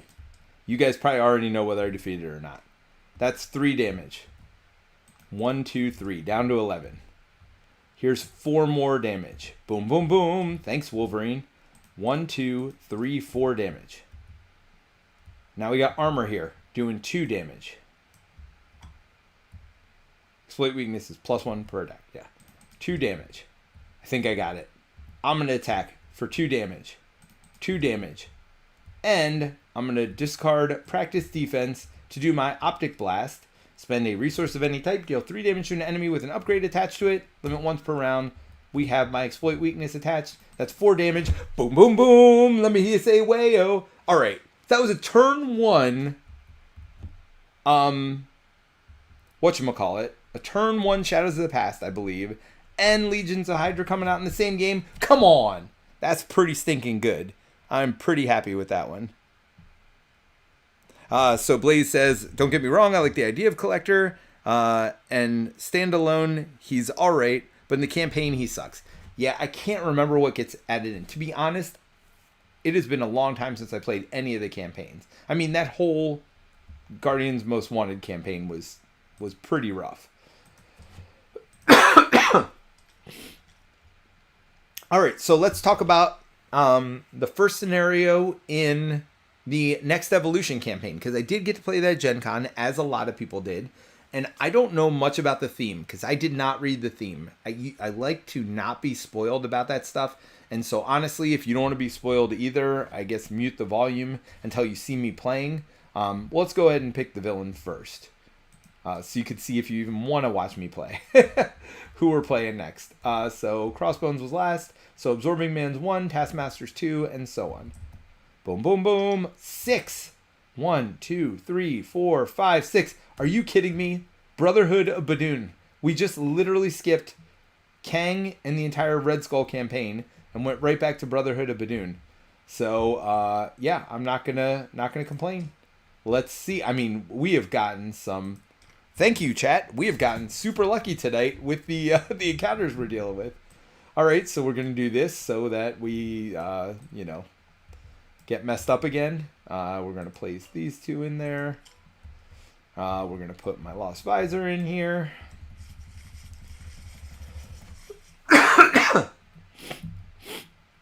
All right, when revealed, if Drang Spear is in play. Well, actually, I think we're supposed to do this first, so let's do this first. Setup, put Badoon's ship environment and the Milano support into play. Thank you, Milano support. We'll put you down here because we don't have multiplayers. Badoon ship, charge up. There we go. So we've got Brotherhood of Badoon, Ship Command, and Standard. Ship Command, Band of Badoon, not Brotherhood of Badoon. Band of Badoon is recommended. So Brotherhood of Badoon, is that what this is called? Yeah, so this is Brotherhood of Badoon, this encounter. You see it on the bottom here. So sorry. All right, so we got Brotherhood of Badoon. We got Ship Command and a standard encounter set. They recommend Band of Badoon. Yep, that's the recommended stuff's all there. So put the ship environment and Milano into play. And then when revealed, if Drang's Spear is in play, give Drang a face down boost card. Otherwise, search the encounter deck and discard pile for a spear. Reveal it and shuffle the encounter deck. Attached to Drang. Drang gets Stalwart. He can't be stunned or confused. Hero action, spend a mental and 2 fists to discard it. Also gives him +1 attack, which is ouch. After Drang's schemes, resolve the Badoon ship charge up ability. Excuse me. So let's see what the Badoon ship is. Place 1 barrage counter here. If there are 4 or more barrage counter. Oh, so special. Place 1 barrage counter here. Then if there are 4 or more barrage counters here, deal 2 indirect damage to each player and remove all barrage counters. That's not terrible. I mean, I'm going to need a chumper, though. 4 attack is brutal each round. Drang's Overwhelming Forces has mounted a surprise attack against Earth. Force response. After resolving step 1 of the villain phase, resolve the charge up ability of the thing. First player action, exhaust the Milano to remove 3 threat from this scheme. It is going to start with 2 on it. So the Milano can be used to either give myself an extra wild resource or can be used to remove 3 threat from the main scheme. Kind of fun. This is the first time you got to see the Milano in play. I thought it was just going to be a free resource when we first saw it, but I love how they, in these encounters, make it so that they can do other things as well. It is going to accelerate by 2 a turn, so that's another thing to keep in mind. And we charge up every time he schemes. All right, so let's talk a little bit about my experiences. Blaze says, doing all the first villains tonight. I mean, it's the dice, man. I have no say over this. I got to be honest, though, if that was Kang, if I'd rolled a 5 instead of a 6, I would have been pretty sad. This will probably be my last encounter of the night. I don't want to make this a 17-hour video.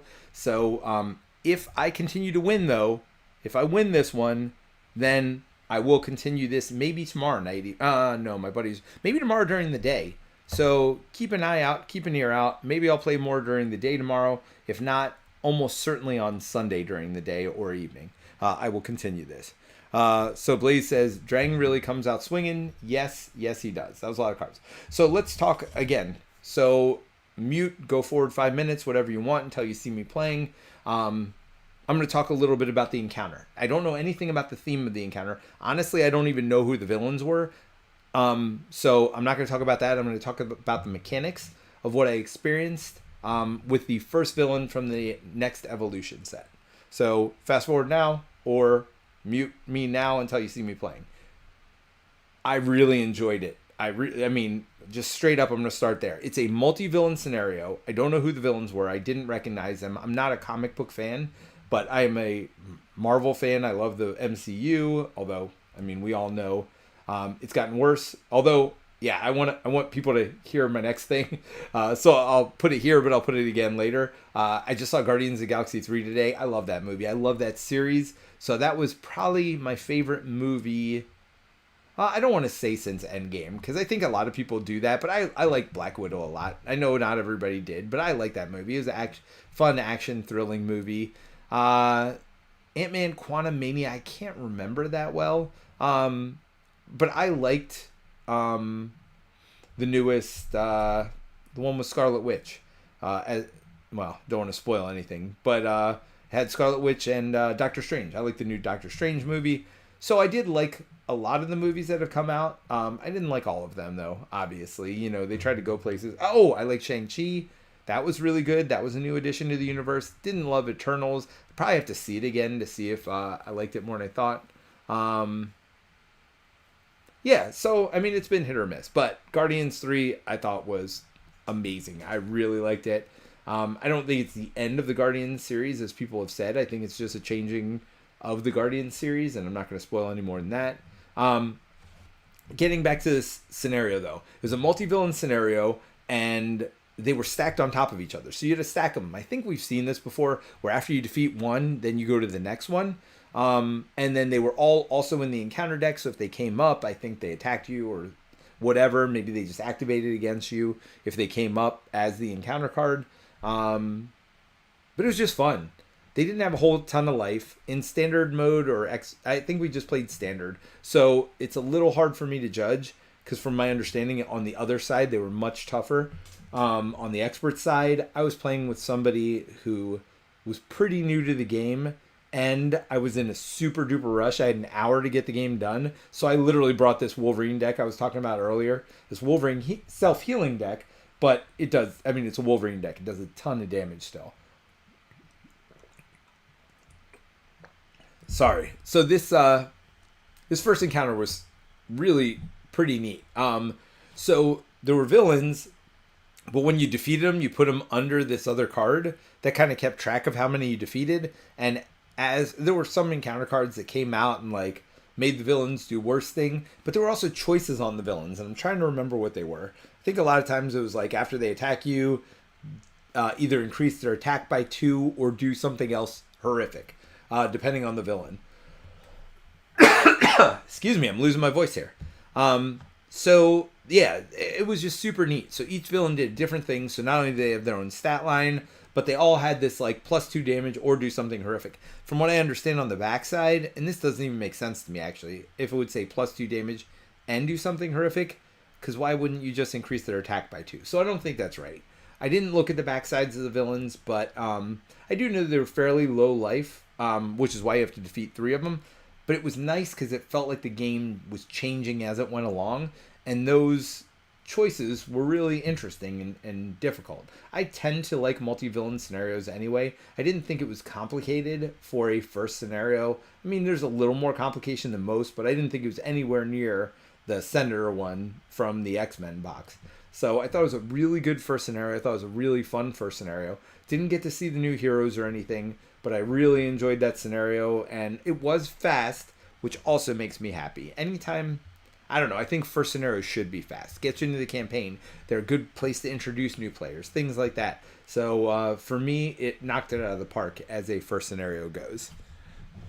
All right, so I am playing. Come back in. Everybody who is didn't want to hear spoilers can come back again.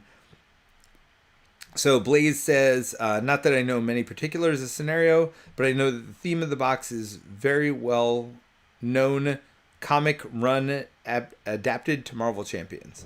All right. So basically it was a good adaptation, is what people said. Yeah, no, I don't know anything beyond that first scenario. Actually, Fantasy Flight said they were sending me a box before Gen Con, which was not last weekend, the week before. So 2 weeks ago, they said they were sending me a box. I said I never got it, asked for a shipping number, and I never got that from them. So I would love to have spoiled everything for you all, but I did not get the new box yet. And again, I mean, Fantasy Flight doesn't have to send me stuff early, but they said they were going to, which is why I'm really confused why it never came. But anyway, hopefully it will come this week before, I mean, I know everybody gets it early release week anyway, and I know a lot of stuff has been spoiled. So I'll still do my unboxing though. I think a lot of people love to see my enthusiasm because I don't look at stuff ahead of time. I think I'm going to do it differently than I've done in the past. I may either upload it to Tabletop Simulator, like just scan in every card and upload it here, or just do pictures. It would be easier for me to do on Tabletop Simulator though, because I can point at stuff. I can go through the cards one at a time. I might do that. I might scan everything in and go through it here. Or I might, well, if they get it to me early, say I feel less guilty if they get it to me early. Like I feel like if they get it to me early, I feel more guilty. Like I have to show the actual physical cards rather than doing something on Tabletop Simulator, which again, if you're just joining us, because I saw a bunch of people just joined, please support Fantasy Flight. I only do it on Tabletop Simulator because it is easier for me to see and easier for you to see what's going on, rather than me trying to like look at the cards over camera, stuff like that. I'll do it, but I prefer to play this way when I am streaming. So that's why I stream this way, just so I can zoom in on everything. But I own everything in the game, and I think you should too. So with that out of the way, if they send it to me early, I would probably do an unboxing like where I show the physical cards, which honestly isn't as good. So maybe what I would do this time is scan the cards in and then show the scanned versions of all the cards. Just because, again, I think it's just much cleaner, much easier for everybody to see. It's easier to read. I've really had problems with my camera when I've tried to do it. I probably wouldn't even use the mod, actually. That would be the best way for me to do it. I scan it in Tabletop Simulator, and then I can show the cards one at a time. So I would probably do 2 separate videos when I get that. I probably will do 2 separate videos. One of the videos is just going to be for the 2 new heroes, and the other video will be for the scenarios themselves and kind of spoiling and going through those. I think that is how I'm going to do it, because last time I went through all the scenarios and all the heroes, and it was just too much for one video. So I think I will break it up into 2 videos. Maybe one will go here. Maybe one will go on our main One Stop Co-op Shop channel. We'll see. All right. So Blaze, thank you for chatting in, Blaze. Appreciate it. Next Evolution is going to have so much replayability with the amount of variety with the villains and modulars. That's interesting because certainly that first scenario, I mean, there were way more than 3 villains. I will say that. I can't remember how many exactly. But yeah, I mean, I think that scenario is going to play very differently depending on what villains. So that's all I'm going to say about that. Let's go ahead and get into this Drang scenario. And again, if I win this, expect me to keep running the Gauntlet over the next couple days. Yeah, this is probably my last one for tonight, though. So thanks, everybody, for joining us. Oh, we got another one. Japan in himself. I've only read a few spoilers. I'm so excited for this second wave of X-Men. Yeah, no, I don't know much about the X-Force, and I don't think they're going to be X-Men traded. From my understanding, I think they're X-Force traded. Could be wrong, which would be interesting, because a lot of the stuff does say X-Men or X-Force traded. So we got that. But let's go ahead and get into the Drang, this last scenario, and then I will answer any chat. But please, everybody, feel free to chat with each other, and I'm not ignoring you. I'm just trying to get through this. Ooh, exploit weakness, increase the amount of damage the enemy takes by 1. That's a real hard card to hold on to turn 1. I get 2 double resources. So I guess I don't need Mutant Education. Full Blast is enough. Well, if I hold Mutant Education, it lets me put both Exploit Weakness and Full Blast back in my deck. That seems like a good trade-off. Unfortunately, it puts me down a card for turn 1, but I get 2 double resources. So, I don't know. Is Angel good enough? Angel's going to only be 2 costs, so that'll use 1 of my double resources. I think Angel is good enough. 2 attack, yeah. I'm going to keep Angel. So I'm going to just draw 2, and we'll see. So Blindfold. We haven't used Blindfold yet. Tooth Ward is great. Might use Blindfold just for that. After Blindfold enters play, look at the top 5 cards of the encounter deck. Discard one of those cards, put the rest back in the same order. Got Ricochet Beam as well.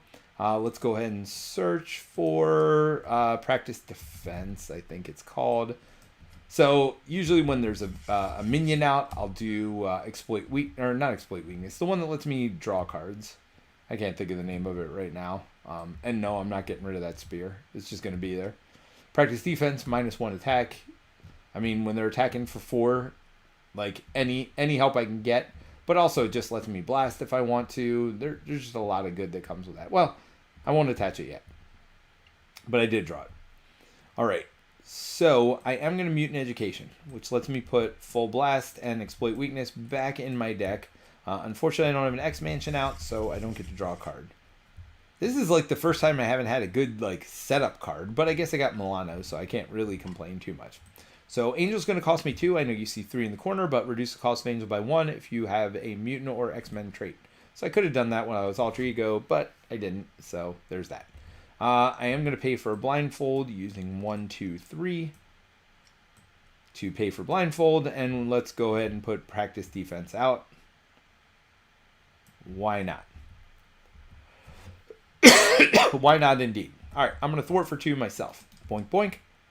Then we are going to have Angel. Well, oh, Blindfold, I'm sorry. Looks the top 5 cards of the deck before I thwart for 2 myself, actually, because I forgot Blindfold thwarts for 2. So we'll see. Maybe I just poke for 1. So it's 1, 2, 3, 4, 5 cards. We're going to look at them and remove one of them. Ooh, Lost Visor, but that would be a boost. So Gang Up, I definitely don't want that. So I'm going to get rid of either Lost Visor or Gang Up. Makes more sense to get rid of Lost Visor. Advance, the villain schemes. It's not too bad in this one because it's going up 2 a turn anyway. So that just is. Oh, but when he schemes, doesn't he...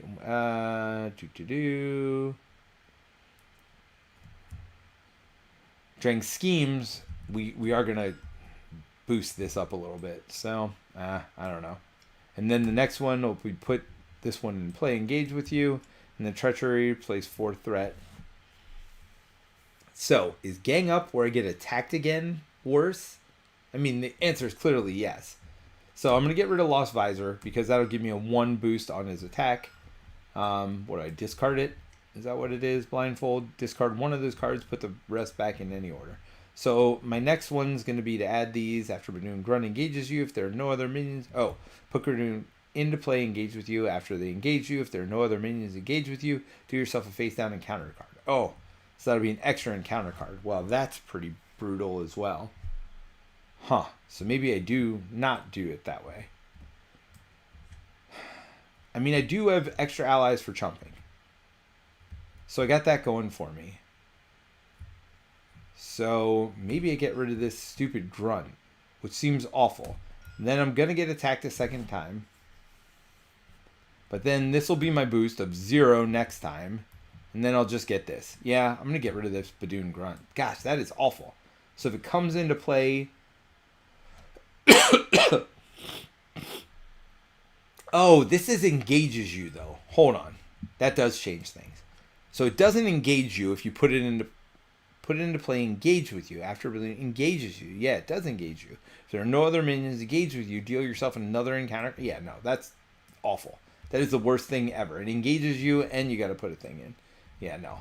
So they're going to get 2 boosts here, and then he's going to attack me again. Oh, and what's that next attack going to be? A 0 booster. Oh, okay, and the next turn I'm going to get a 2 booster, right? Okay. Yes. All right. So good to know. 2 boost on the first one, no boost on the second one. That actually works out decently. Alrighty. Sorry, everybody, I'm not going to be in the chat as much right now. You all, please talk amongst yourselves. I'm going to play, well, at least this first turn out, and then I'll check the chat. All right. I got everybody in. So we are going to have Blindfold Thwart for 2. Then I'm going to have myself attack for 1, and then I'm going to use this resource here to deal 3 damage to an enemy with an upgrade. So That is a total of 4 damage. And let's do 2 more from Angel. So 1, 2, 3, 4, 5, 6. So 6 total damage. 14 goes down to 8. Boom, boom, boom. That's not terrible. It's pretty good turn 1. I mean, I don't have any built up anything.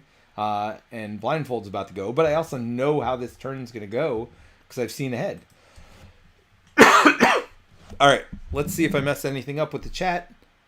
Oh my gosh, there's been a lot of chat.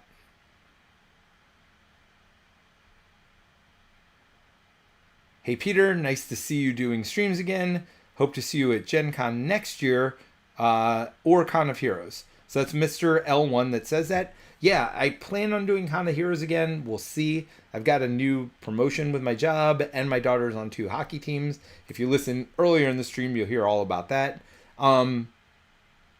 So I'm hoping to make Con of Heroes. I'm sure I will. No matter, I mean, I'll make it work somehow. And Gen Con, Jerry always makes me go. So we'll probably do Gen Con next year as well. So yeah, no, it's fun. Victor says you're getting good rolls going against first villain in each box. Hey man, whatever it is. No, this is a great deck is what it is. No, super lucky is for sure. I'm hoping for X Factor next. I want certain Iceman and Beast. Yeah, Iceman and Beast. All right, so just a lot of talk. I've been busy playing other games. Still haven't played Wolverine, Storm, Gambit, or Rogue. Of those, I mean, Rogue is super good, but super tricky to play. Storm, I really like. Wolverine, again, one of my favorite heroes. If not, moved to the top of my list. Really fun and good. Played Wolverine and Storm. Those are my favorite 2. Gambit and Rogue. I haven't played a lot of Gambit. I played some Rogue, but Terrence tends to play Rogue. You can look on our channel for plenty of Rogue plays to see. Terrence is really good with Rogue, but it's very confusing. Absolutely. I was thinking Nightcrawler could have a delay mechanic. Yep, so just talking about heroes.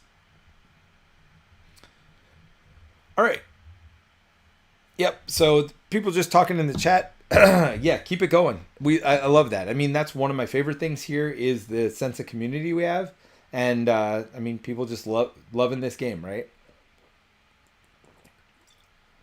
So that's one of my favorite parts of live streams is when the chat talks amongst itself. And I see a lot of new faces here tonight. So it's not even like it's like cultish or cliquish or anything else. So it's kind of cool. Excuse me. All right, so let's see. After resolving step 1 of the villain phase, resolve the Badoon ship's charge up ability. I might not be able to stream tomorrow because I might not have a voice after doing this stream. All right, let's see if I remember this. So he's going to attack me with the 2 boost. They do get -1 to the attack, so it's 3 plus 2 boost. I'm going to block this with Blindfold.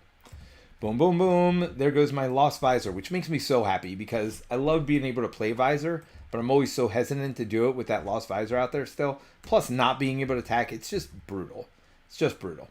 All right, so that is it for that, but now I'm going to take my encounter card, which is going to make him attack me. The engaged villain and each minion engaged with you attacks. So it's just the villain. Attacking for 3 -1 because of practice defense. Of course, 3 plus 1 -1. So just 3. I'm going to take that 3 damage because I know this is 0 boost.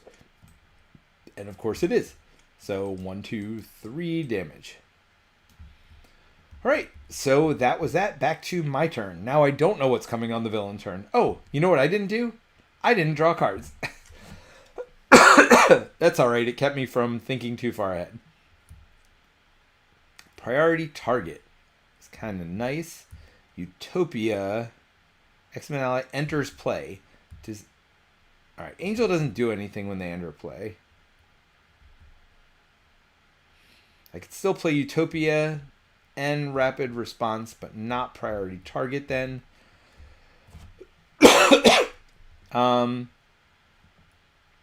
Or I could Priority Target and shoot. So Priority Target would let me draw 2 cards. All right, well, this goes away. Let's start with that. So Priority Target, let's see. I'd attack for 2, plus 1 more would be 3. Plus my 3 would only get me to 6.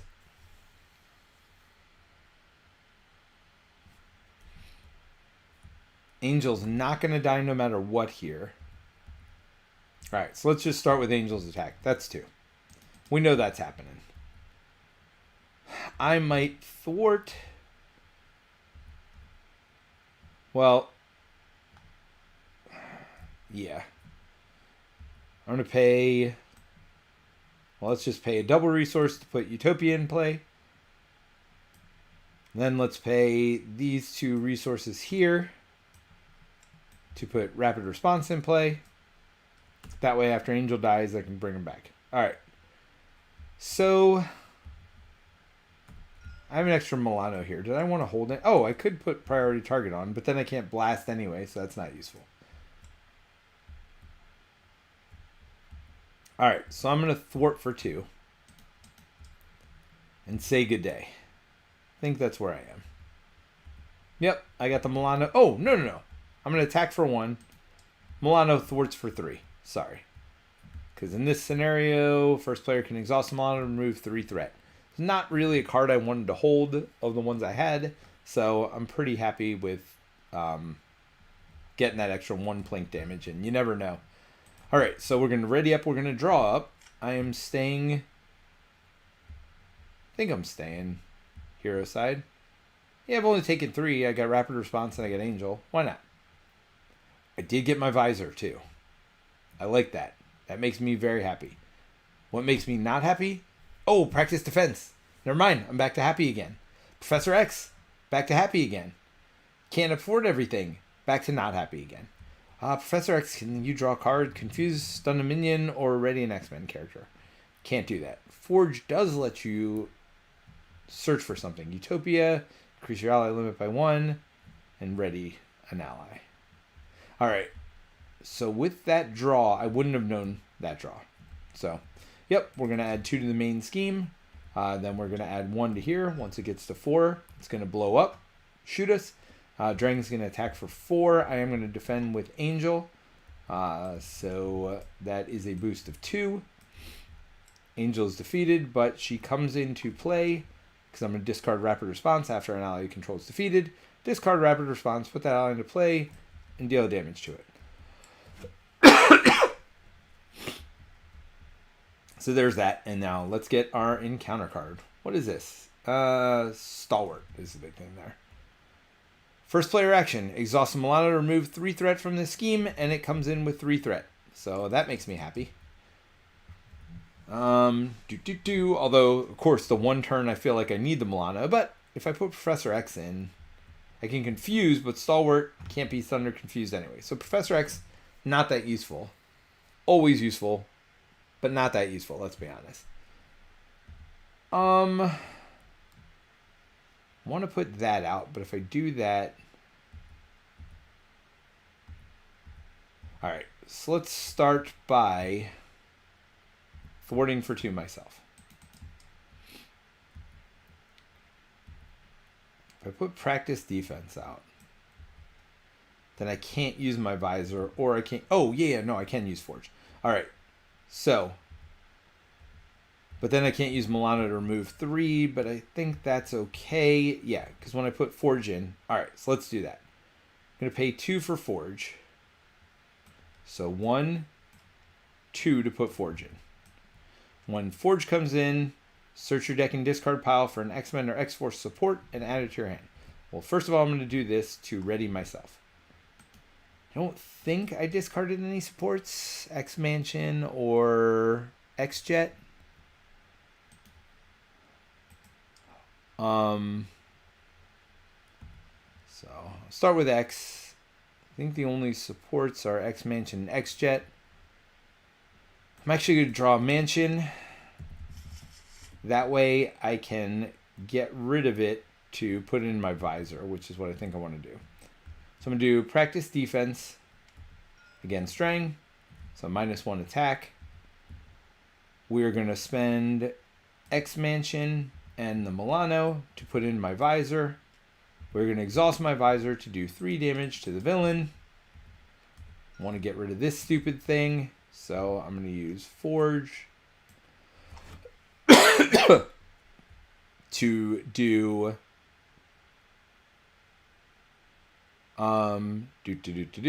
1 thwarting. I'm going to do 2 more to get rid of this garbage.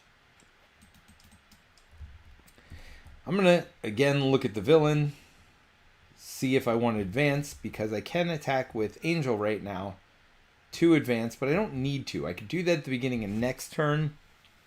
I'm always a fan of waiting if you can. Yeah, because I got a chumper for this turn, and Angel will be my chumper for next turn. But in case I have to block. Alright, so what's the next one? So it becomes a 3/3, discard the top 4 cards of the encounter deck. Each time a minion is discarded this way, put into play. Yeah, I'm not ready for that.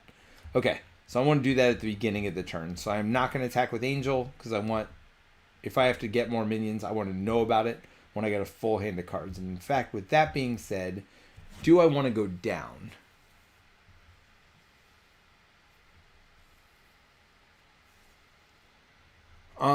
So the benefit of going down is I know I'm going to get a upgrade card. I can get the one that draws me 2 cards. I get to draw an extra card. You know what? I'm not too worried about this. So it's going to get 2 plus another 2 plus a boost. I think I'm okay with that. I'm going to flip down. That'll keep Forge as an ally so I can chump next turn. Angel's good.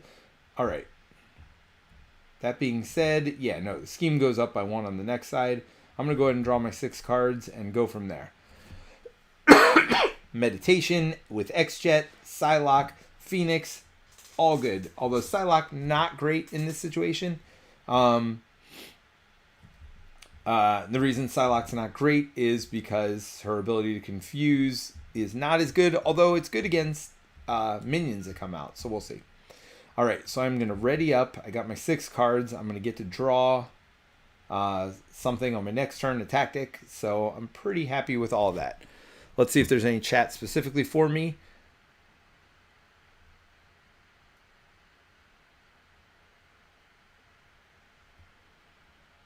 All right. And if you have chat specifically for me, it looks like there's just people chatting with the chat, which is awesome.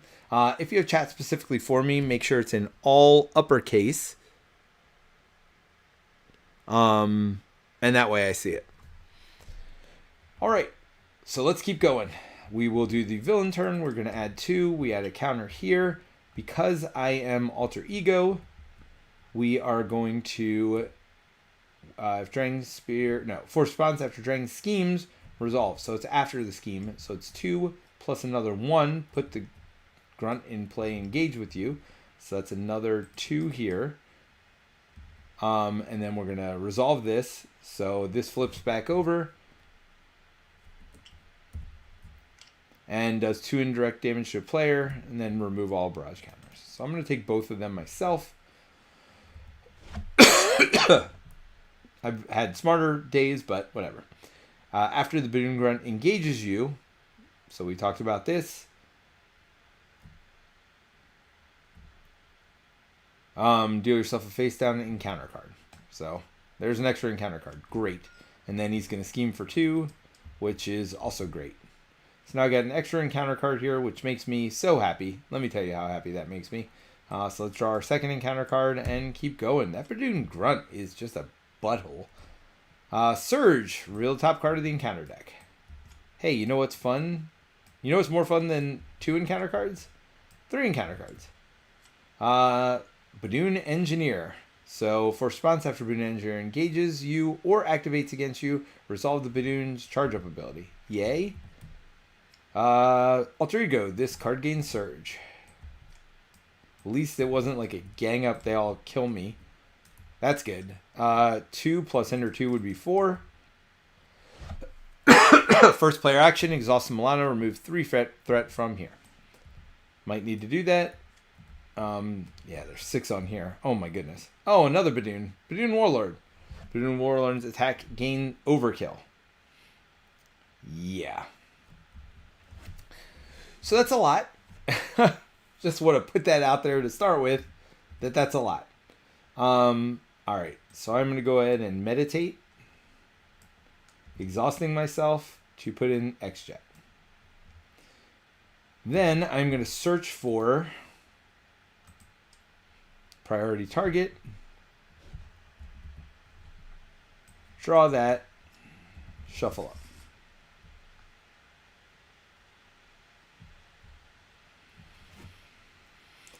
Alright. I got a lot of stuff in front of me. Who do I want to priority target? Who am I going to kill first? I mean, I could priority target the engineer and just kill it with my visor right now and draw some cards, see what I draw. Feel like that's not the worst move I've ever made. Oh, let's get rid of this. Yeah, so we'll priority target the engineer. We will poke the engineer with my visor. And engineer is dead. Priority target lets me draw 2 cards when the attacked enemy is defeated. Mutant education and rapid response. Oh, rapid response? Not terrible.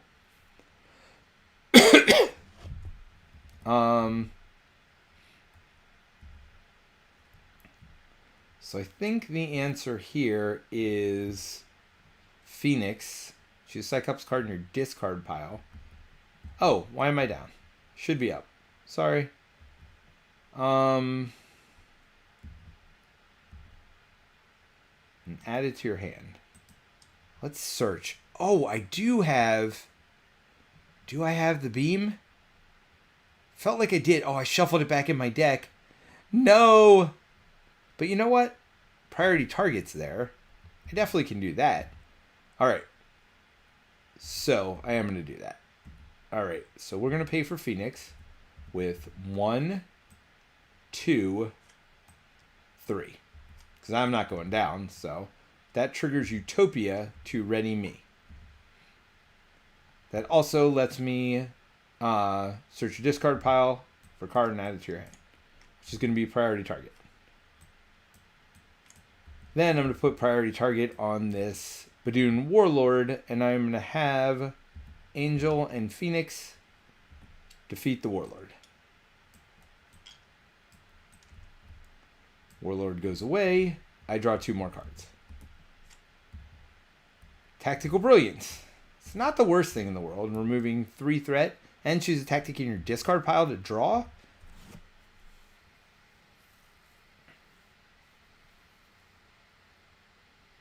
Yeah, I think I'm doing that.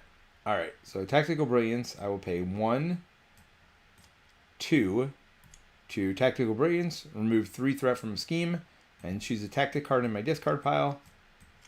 Yeah, guess what that's going to be? No, where'd it go? Priority target. What did I do with priority target? Did I trash it? I sure did. Don't trash priority target. That's a terrible idea.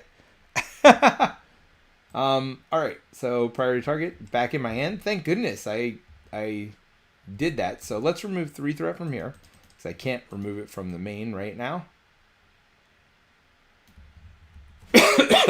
We'll put priority target on the grunt.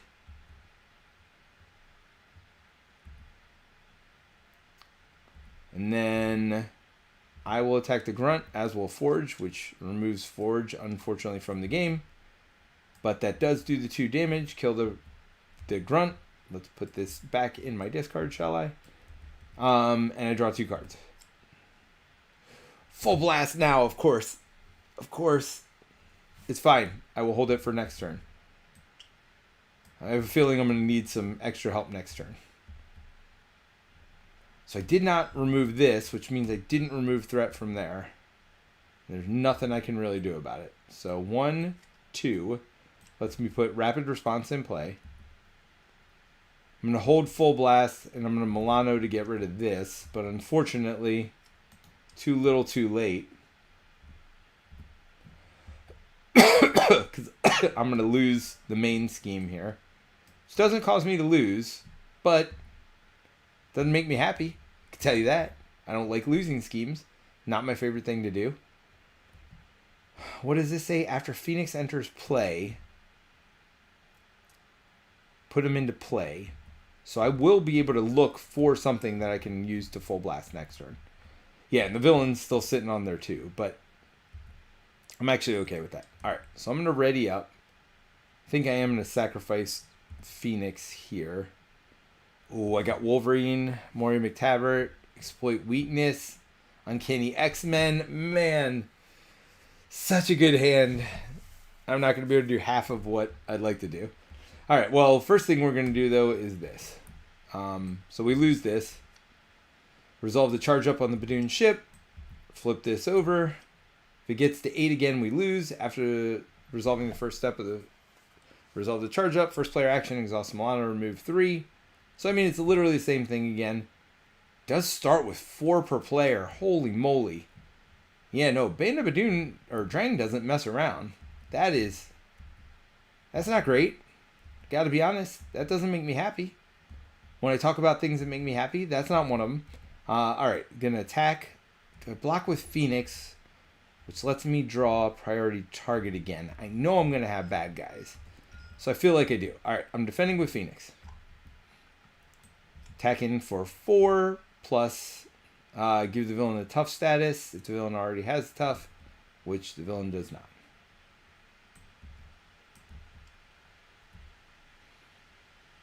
Alright.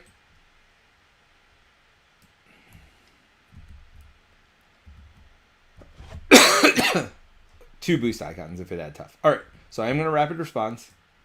Put Phoenix back into play. Phoenix lets me search for a card. I'm going to search back for priority target. I like drawing extra cards. Call me crazy, especially with the hand I have sitting in front of me. Seems real good. I'm obviously not going to use Utopia. So, yeah. There's that. So now we draw an encounter card for the villain. Hey, look. It's another stupid thing here. Force response. After resolving step 1 of the villain phase, resolve the Badoon's charge up. First player action, exhaust to get rid of it. To get rid of 3. Oh my. So that'd be 2 charge ups. Should be 4 damage, which is not ideal. We got tough here, which is also not ideal.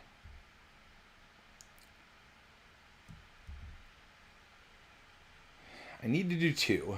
Wolverine is the best target to do 2. Or my visor, but I would want a full blast with my visor. I'll priority target the villain.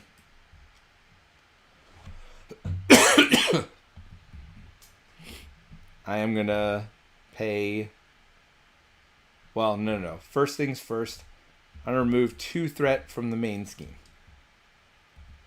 Then I'm gonna pay 1, 2, 3, 4, put Wolverine in.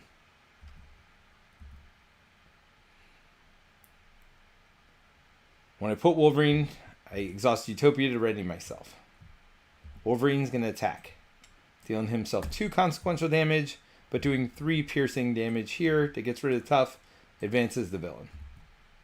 When the villain dies, I draw 2 cards. Armor's tough to ignore.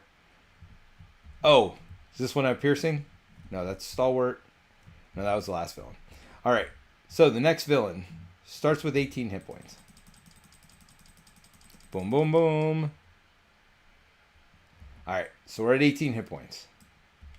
I don't think priority target goes away. Could be wrong on that. I'm going to exhaust the Milano to get rid of these 3.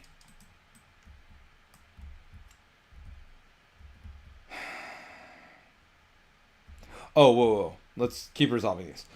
Discard the top 4 cards of the encounter deck. 4 per player. Each time a minion is discarded this way, put it in play. Engage with player who is engaged with the fewest minions. After Drang activates... Yeah. Oh, activates. No matter what, we're charging up the ship. So 1 goes in front of me. 2 goes in front of me.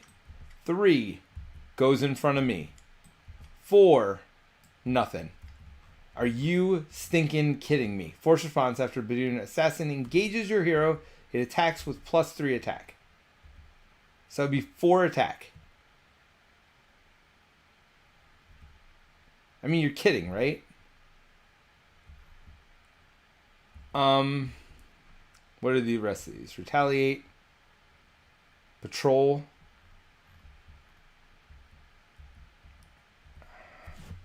Wow. Alright, I'm taking 4 damage. That's okay. That is what it is. I mean, I don't know what I'm supposed to do there. I guess I just take 4 damage in my face and like it.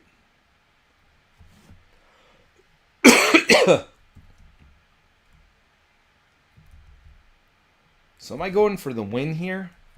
This one just has Retaliate. I don't care as much about that. It says Patrol. It's not ideal.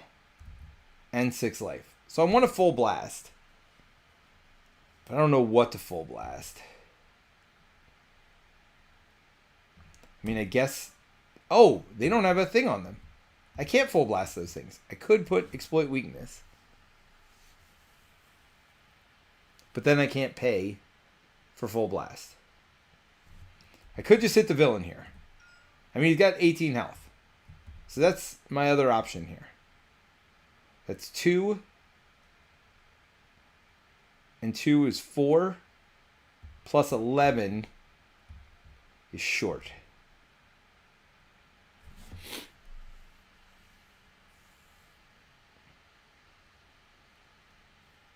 Could put armor into play and not Full Blast. Which is at least a blocker for me. Alright. I gotta be smart. I can't. Alright.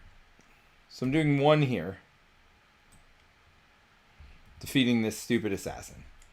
I mean, I have 1 life left, right? I can't. I just can't. This is such a shame. Alright, I'm going to exhaust my visor to do 3 damage.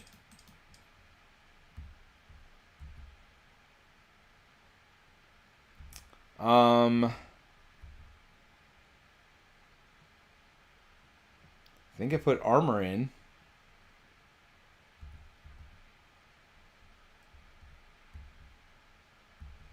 So first things first, I'll attack with Angel.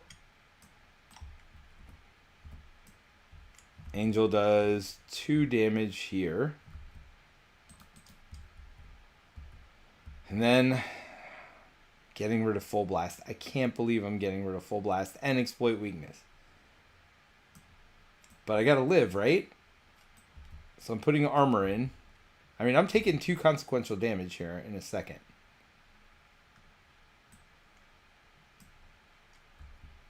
No matter what else happens, I'm taking 2 consequential damage. So should I have chumped that to do 2 less damage? Yeah. Yeah, give me my 4 health back. And I'll say I chumped that, so that's 2 less damage on the boss. I can't thwart because of this, so Phoenix is going to go ahead and do that 2 damage though. And that is what it is. I am praying to God for next turn. Because I can't go down because of this. This is just... It's a lot. It's a lot. Alright, so let's ready up and draw up to 5. Oh, hey. You know what's fun? Extra encounter cards. I feel like I've seen a lot of those this game. I do have Ricochet Beam. I gotta get a Tactic. Come on, Tactic. Did not get a Tactic. That is brutal. Tactical Brilliance would let me get one, but I don't have one in my discard. Yeah, this is not great. Alright, so 2 on the main scheme, then we're going to add 1 to here to get it to 3. Then, what is it? After Drang activates, we add 1. So I'm going to block with armor. Drang is attacking me for 3, 4, plus 2 more. Well, good thing I blocked it with a tough ally. Alright, so then we got Badoon Sentry here, attacking me for 1. Oh, no. Then this ship ability goes off, so I take 2 consequential damage. We'll take 1 on armor, and 1 on myself. Then Badoon Sentry is going to attack. I'll take 1 more on myself. And then this dude is going to attack for 2 more on myself. This is looking a little hairy. At this point, down to 1 life. I got a lot of attack for next round. I don't think it's enough, unfortunately. I do have rapid response. So that would let me do 6 damage with Wolverine, plus 2, 3. So that would be 9. But I can't poke myself. Like, this lack of a tactics card is really pretty brutal. But I could make it 4 and 4. So it'd be 8, 9, 10, 11, 12, 13. Okay. All right. So I'm actually going to poke one of the damage onto Wolverine instead of myself from this attack here. Or no, not from the attack, from the consequential damage. All right. So if nothing goes wrong, if these 2 cards aren't bad at all, I can win next turn. Yes. I mean, yes. All right. So nothing can go wrong. After Bradoon Grunt engages you, if there are no other minions engaged with you, deal yourself a face down encounter card. There are other minions, thankfully. After Bradoon Assassin engages your hero, it attacks with +2 attack. Well, I can't take that. I can block it. So it attacks with +2 attack. I think I did 1 extra damage, actually, anyway. So it only does 1 damage to me. I'll defend. I think I got it still. Oh, armor is exhausted, but no, I have Utopia. All right, so that works. Okay, I think I've got it, but I'm not 100% sure. So let's start by flipping over, searching my deck for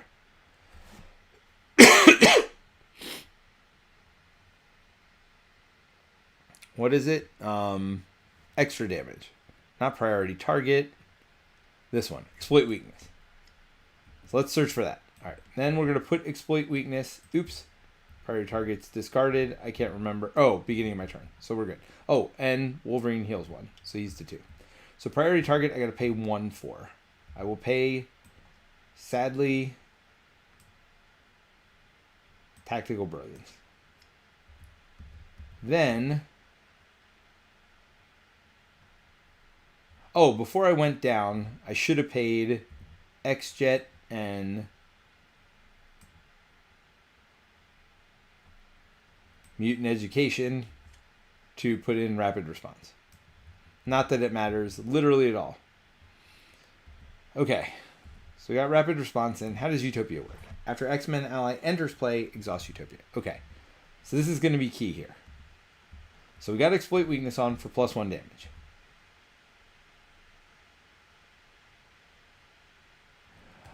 Oh, if I didn't kill Wolverine, I could have readied him with Phoenix. It's fine. We're readying armor. I think this works. Could be wrong. So he dies. 2 damage. Does 4 damage to the boss. Dragon. Yeah, I screwed that up. I actually should have kept it the way I had it before. Although Wolverine might have died before, so never mind. It all worked out. Nobody has guard, right? No. Okay.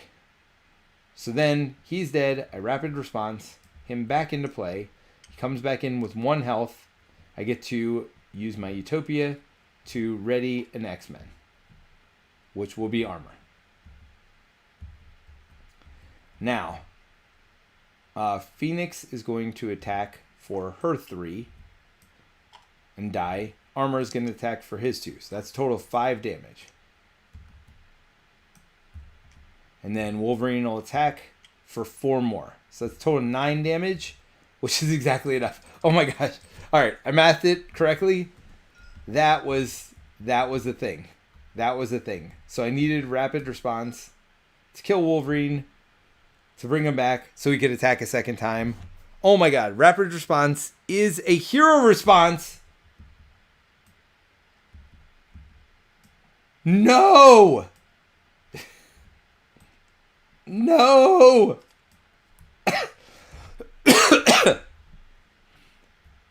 You are correct, sir.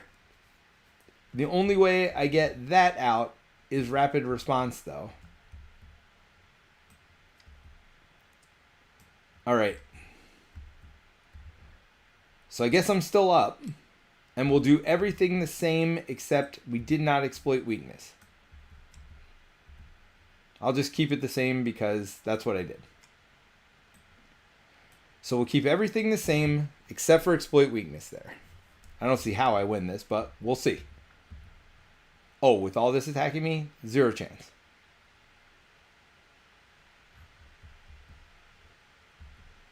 Oh, that is brutal. Thank you, Blaze, but oh.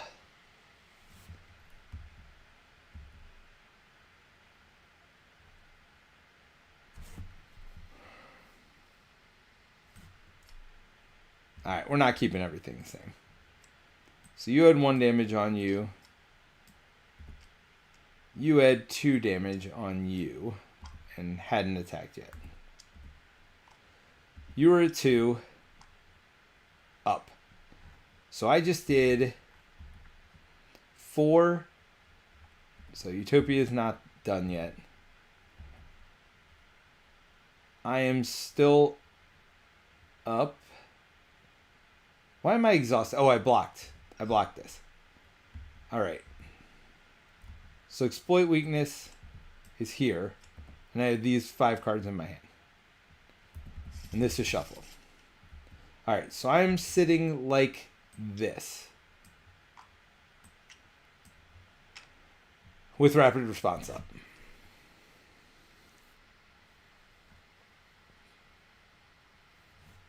No way. Wait, did I have priority target in my hand?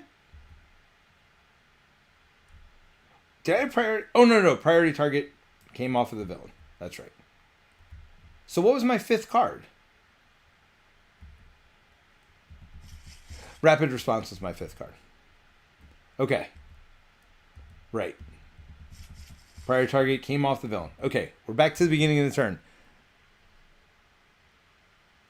Blaze says, I think you still have it just in a different order. I don't think I do. If I rapid response...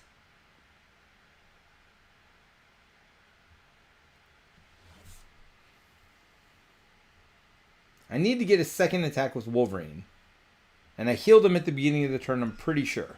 Because I wanted him to die. But that was a mistake. These are my cards. I can't Ricochet Beam. I don't know how I would do it. Because I don't have a tactical... I don't have a tactic. That's my biggest issue. No tactic to put on the villain.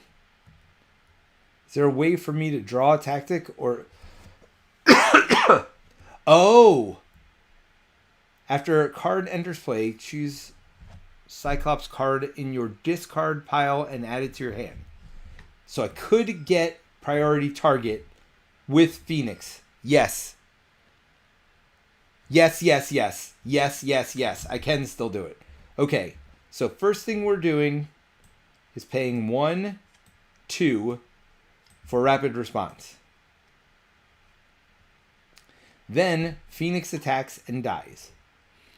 Phoenix attacks for 2. Oh my gosh. How much life did he have? I think it was 9, right? Because I got it exactly. So I had 4, 8, 9, 10, 11, 12, 13. It was 13 life.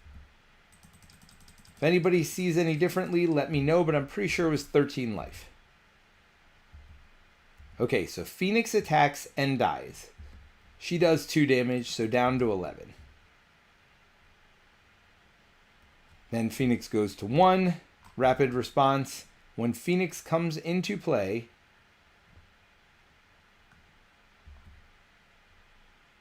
I will ready. Guess it doesn't really matter at all if it's myself or armor.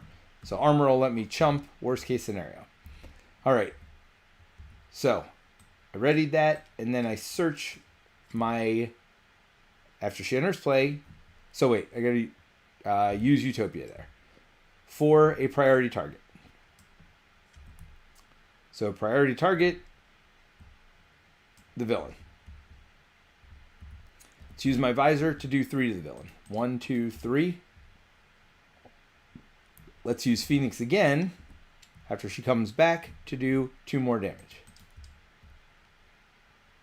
I'm going to plink for 1. Wolverine is going to plink and die for 3 more. 1, 2, 3. And then we have Ricochet Beam, which does 3, and then 3 to a villain with a thing on. Alright, so we will use X-Jet and Tactical Brilliance to Ricochet Beam to do, why not, 3 here, and then defeat the villain. Boom, boom, boom! Alright, thank you, Blaze. You kept me from cheating twice, but I also still made it work without cheating, is the important thing here. So thank you, Blaze Helios. You've been very helpful today, making sure that I did not cheat. But man, what a finish. Wow. All right, so I will continue the Gauntlet at some point this weekend. If you have any final words for me, speak now or forever hold your peace. I am losing my voice completely, so I'm going to get off. But yeah, look forward to a Gen Con recap that I have coming up. That I recorded with Jerry and Mike. We'll at least get the podcast up by Sunday. I might try to put it on the streaming channel as well, the unedited version, which there's some uneditedness, both good and bad. Some funny stuff that might get edited out or put in the end or whatever. Yeah, those guys trolled me right at the beginning, and because of that, we ran out of time. We may record a new ending because we really rushed the ending. Yeah, so we may end up recording another ending for the podcast. But either way, I am super excited for that Gen Con podcast. It is long. It is 2 hours. So be ready for that. Blaze says, still worked out in the end. That's right. Thank you, Blaze. And thank you, everybody who joined us. I'm going to call it a night for now. What do we get? 4 games in tonight? That is awesome. Mostly against first villains. I'm not going to complain, though. None of those fights were easy, for sure. Sorry about that. Yeah, none of those fights were easy for sure, but it was super fun. I'm glad everybody joined us tonight. We had a big crowd at some points throughout the night. Lots of chat talking amongst yourselves. I love it. Yeah, so hopefully we'll be back with a lot of Marvel Champions in the next week. I'm hoping to get my audio figured out so I can bring Terrence back on with me. So we might have some games with Terrence this weekend. We might have some finishing the solo Gauntlet this weekend. We may have, if I get the stuff early, if Fantasy Flight actually sent it, maybe I get it. And we'll have that. There's Marvel Champions Talk in our Gen Con podcast. So if you're here for Marvel Champions, you are definitely in the right place. We had gone away a little bit for a while, but, there was nothing being released. We are definitely back to full bore again. So, yeah, thanks everybody for joining us. This was a lot of fun, and I look forward to playing more over the next couple days. Just subscribe, put on notifications. I don't know when I'm playing. It'll probably be during the day. I'm guessing Sunday at this point. Sunday during the day is what I'll put now. Let's say 11 a.m.-ish Eastern Standard Time. So look out for that on this Sunday. And I hope everybody has a good one, and I will talk to you soon. Bye!